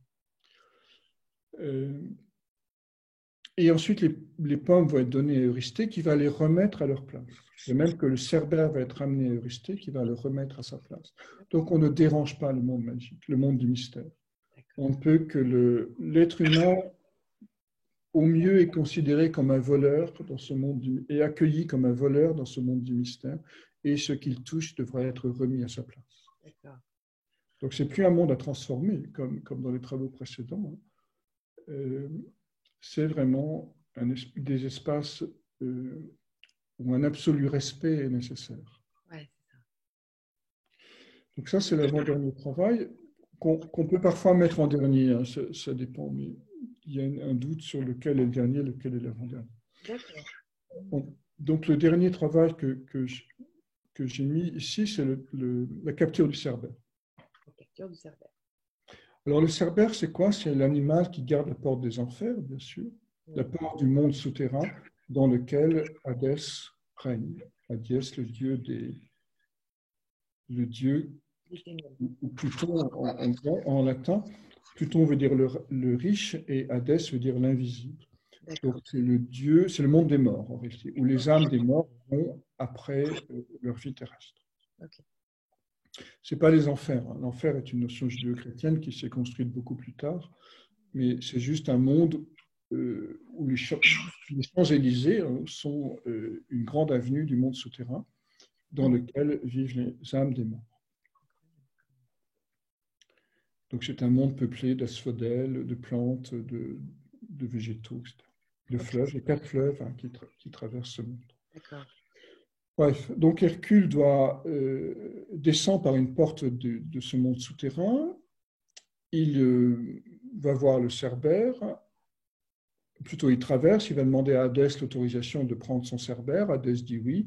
Il va prendre le Cerbère par la gorge et il le ramène dans le monde des vivants à Eurysthée. Eurysthée, évidemment, il flippe. Il se réfugie dans une jarre et il dit surtout ramène ça d'où tu l'as. Tout ça vient, ouais. Donc, mais bon, peu importe ici, mais le point essentiel, c'est quoi? C'est le Cerbère lui-même. Le Cerbère, c'est un chien à 3 têtes. Oui. Donc, le chien, c'est le gardien. C'est l'universel gardien de toutes les portes. 3 têtes, 3 portes. Donc, on peut considérer sur le plan de développement personnel, c'est les protections qu'on met en place en termes physiques, émotionnels et mentaux. Mais on l'a vu ici, c'est le gardien de l'inframonde, du monde ordinaire et du surmonde. Du surconscient, de l'inconscient et du conscient. Donc, lorsqu'Hercule capture le Cerbère, ça veut dire quoi? Ça veut dire qu'il est capable d'abolir toutes les limites. La conscience s'ouvre enfin, sans restriction, puisqu'elle a abandonné jusqu'à l'idée de frontières. On voit bien que c'est une expédition périlleuse qui peut nous laisser enfermer dans le monde souterrain, dans le monde des morts, dans le monde de la psychose et de la névrose, parce que si on s'ouvre de manière absolue et sans condition à tout ce qui surgit de notre propre inconscient, et si on fait la même chose par rapport à ce qui surgit du surconscient, on risque la folie, comme le cas de Nietzsche, par exemple, qui s'est ouvert au surconscient, ou simplement la psychose ou la névrose pour les gens qui sont prisonniers des forces d'ombre qui habitent leur inconscient et l'inconscient collectif. Donc, soit on est du côté du fanatisme et de l'obsession, soit on est du côté du pétage de plomb. Oui, c'est ça. Donc, il faut avoir évidemment fait les autres travaux pour réussir celui-ci. Et donc, le mythe nous dit on a aussi cette possibilité, à partir d'un certain degré d'ouverture du cœur, de s'ouvrir à tout ce qui surgit, simplement pour visiter tout ce qui existe. Puisque, encore une fois, le Cerbère devrait être remis à sa place et l'ordonnancement du monde entre et tous les surmois, toutes les barrières, toutes les frontières ont évidemment un rôle essentiel tant qu'on n'est pas dans l'état d'Hercule qui atteint à son dernier travail. Donc ça, c'est lié au Scorpion. C'est le travail qui est lié au Scorpion. Donc si je résume rapidement ces 12 étapes d'ouverture du cœur. Première étape, la dissolution du faux self, le lion, en acceptant de se regarder soi-même sans tricher. Deuxième étape, de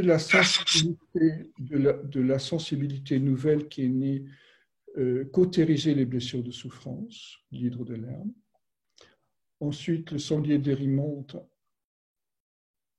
mettre le soleil du soi dans son dos, c'est-à-dire poser sa conscience dans son dos et se laisser ouvrir grand les ailes de ses omoplates et se laisser porter par son futur. Se laisser porter par son futur, c'est un peu important, évidemment. C'est important. Ensuite, accueillir ce futur dans chaque fibre de son être, la biche du Kérénien, pour qu'enfin nos dernières blocages qui encombrent notre corps éthérique et notre corps physique soient nettoyés à l'étape des écuries d'Augias. Ensuite, poser sa conscience au-dessus du mental, comprendre que la pensée n'est pas la conscience, que la conscience n'est pas la pensée, afin d'avoir un contact direct avec la présence de la lumière. Et à ce moment-là, évidemment, on n'a plus besoin de théorie, on n'a plus besoin de modèle, on n'a plus besoin d'école spirituelle, puisqu'on est en contact direct avec le monde du sens, le monde des symboles, le monde de la pure existence qui nous enseigne à chaque instant. Ça, c'est les oiseaux de Staffa. Puis vient le taureau et les jumeaux. Se débarrasser de tout instinct de possession, car on comprend enfin que, comme disait j'ai lu Silésius, la rose est sans pourquoi, c'est-à-dire la beauté existe par elle-même et on n'a aucune raison de s'approprier parce que c'est refermer l'ego autour de quelque chose, d'un territoire, d'une maison, d'une voiture, d'un dentiste ou d'un proche. Ça, c'est le taureau de Crète qui est lié à la Vierge. Mettre nos élans, notre vitalité nouvelle au service d'objectifs qui soient dignes d'elle et non pas de faux objectifs qui soient fondés sur des peurs ou des désirs personnels. Ça, c'est les juments de Diomède. Concevoir ensuite que l'univers est accueillant, c'est si importante, d'où va naître la gratitude, encore une fois une gratitude légitime et non pas une gratitude fondée sur des croyances ou des représentations, une gratitude liée à l'évidence. Et ensuite, on aura ce tenté pénultième travail, hein, qui est le 10e travail, qui est explorer le monde du mystère, s'ouvrir parce qu'on est dans la gratitude. On peut aller cueillir dans le monde du sens quelque chose qui va nous permettre d'ensemencer le monde ordinaire. Et enfin, les 2 derniers travaux, la pure conscience, pure existence, pure conscience, pure béatitude, les pommes d'or, et cette expérience ultime qui est l'abolition de toutes les frontières, de toutes nos limites, de toute notre... s'ouvrir totalement à l'immense sans se laisser déborder par le surconscient ou l'inconscient, ni tomber dans l'hubris du conscient. Voilà ces grands travaux. Et j'insiste sur ce point qui est le fait que ils ne sont pas programmatiques, comme je le disais au début. C'est-à-dire que c'est chaque héros, chaque individu qui accomplit autant que faire se peut son programme héroïque en suivant l'appel de son cœur.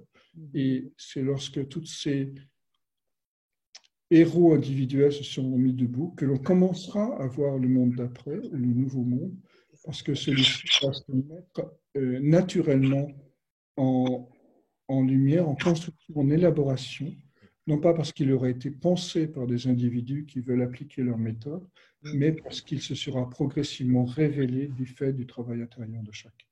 Magnifique. Merci beaucoup, Luc. C'est génial.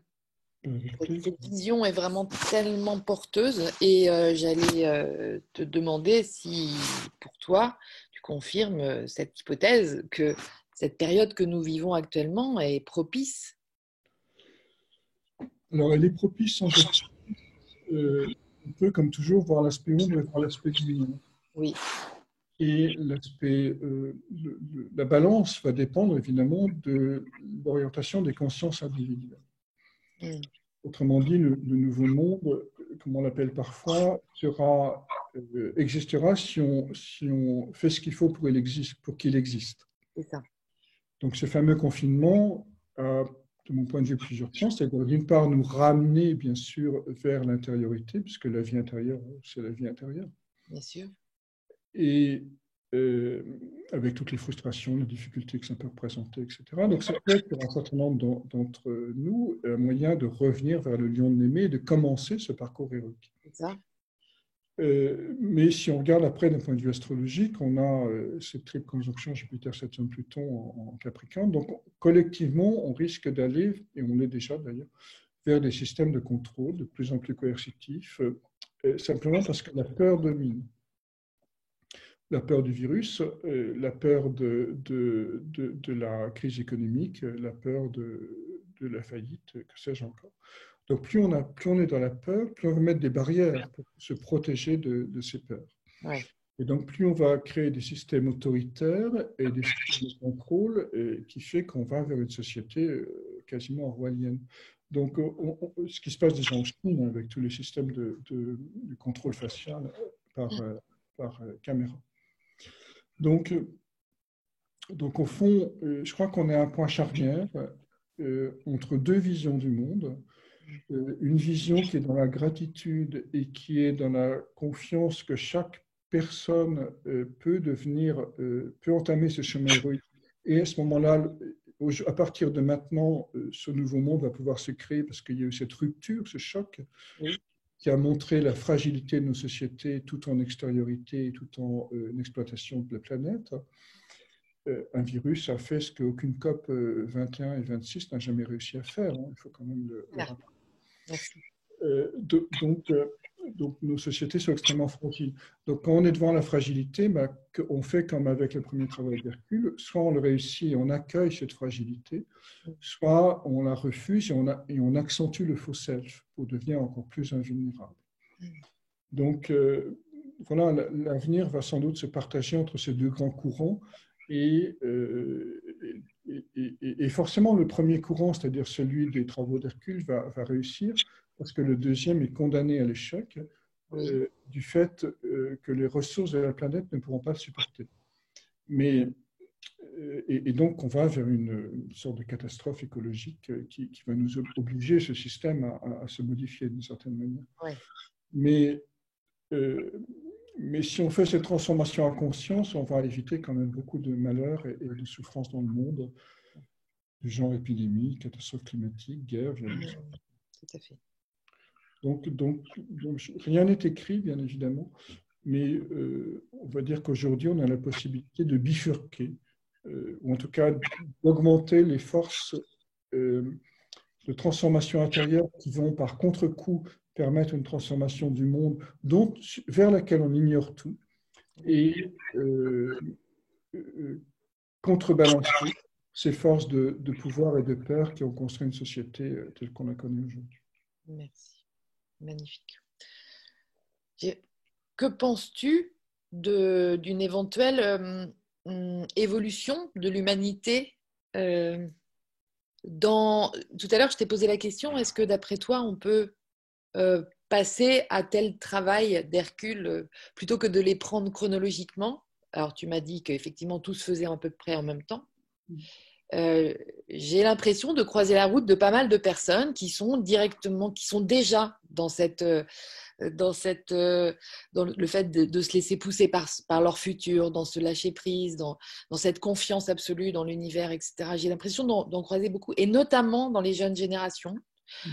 Bon, c'est une hypothèse, moi, qui m'embarque, qui m'emmène et qui me fait avoir cette vision plus optimiste. Oui, parce que les jeunes générations sont forcément en avance par rapport aux anciennes générations. Oui. On peut penser l'inverse, c'est-à-dire que les anciennes générations ont plus d'expérience, donc sont plus en avance sur les jeunes générations. Ça, c'est vrai du point de vue de la personne, mais du point de vue du ciel, c'est l'inverse, puisque les jeunes générations profitent récupèrent au moment de leur incarnation toute l'expérience du passé. Oui. Donc, du coup, ils ont et en plus, ils ont moins de mémoire et moins d'encombrement, etc. Ouais, c'est ça. Donc, du coup, il est possible aujourd'hui que les plus jeunes, surtout ceux qui sont dans les années 90, à C'est peu ça. près, d'un point de vue astrologique, Saturne, Uranus, Neptune en triple conjonction, soient plus sensibles à ces voies de métamorphose. Donc, c'est vrai que c'est une génération qui a à la fois cette responsabilité d'apporter et de commencer à mettre en évidence l'émergence de ce nouveau monde dans leurs pratiques intérieures et sociales et professionnelles. C'est ça. Après, on est toujours dans un mode non pas de combat, parce que ça ne sert à rien de combattre le vieux monde, hein, ce serait rejouer l'hydre de Lerne et lui donner de l'énergie pour qu'il se défende, C'est ça. mais on est quand même dans une course de vitesse entre les forces de lumière et les forces de conservatisme. Et plus chacun, dans sa propre expérience, de ses propres réseaux, ancrera dans sa pratique, c'est au moins les 3 premiers travaux, c'est-à-dire l'ouverture aux soins, la guérison des souffrances et le fait de se laisser pousser par son futur, plus l'hydre actuel, c'est-à-dire le monde socio-économique qui empoisonne la planète en réalité, Oui. plus il aura de chances de disparaître de lui-même parce qu'il ne sera plus attractif. En réalité, c'est ça. Il faut créer des espaces d'attraction, de séduction de l'âme des autres, plutôt que de séduction du désir, puisque pourquoi le capitalisme il marche, hein, parce qu'il est simplement fondé sur le désir. Donc, Ouais. qui est une fonction du ventre. Hein. Le désir, c'est la reproduction. Donc, il fonctionne par stimule le désir. Donc, par contre, si on arrive à proposer à la fois une vision et une pratique qui stimule l'amour, c'est-à-dire la présence cardiaque chez les autres êtres humains, on va progressivement élargir ces pratiques et rendre le vieux monde obsolète, c'est-à-dire non désirable par la plupart des humains. Ça reste désirable, peut-être le mot reste désir, mais on est dans une dimension autre en fait. Le désir du cœur n'est pas le désir du sexe, c'est-à-dire ou le désir de la satisfaction matérielle ou de pure expérience. C'est le désir. J'aime bien cette expression. Le désir est à l'âme ce que le service est à la personnalité. Hein, donc le désir du cœur, c'est en fait le service du soin, avec le même enthousiasme et la même volonté, la même joie et le même allant que pour le désir pour acheter une nouvelle voiture qui est satisfaisante pour l'image de soi. C'est ça. Magnifique, merveilleux. Écoute, merci beaucoup, Luc. J'adore ta vision, j'adore tes explications, c'est toujours hyper clair. C'est vraiment un cadeau que tu nous fais. Mais je suis ravi que vous profitiez de ce cadeau. Écoute, je te remercie, je t'embrasse. On reste en contact de toute façon. D'accord, avec grand plaisir. Merci. Grand plaisir, on se refait. On va la faire rayonner. Voilà. Merci Lydie. Mais je souhaite bon succès pour ta manifestation. Merci beaucoup. Et, qui va se dimensionner d'une toute autre manière, mais en évoluant aussi, en suivant en fait. Oui, on se laisse pousser par notre futur. Exactement. À bientôt. À bientôt.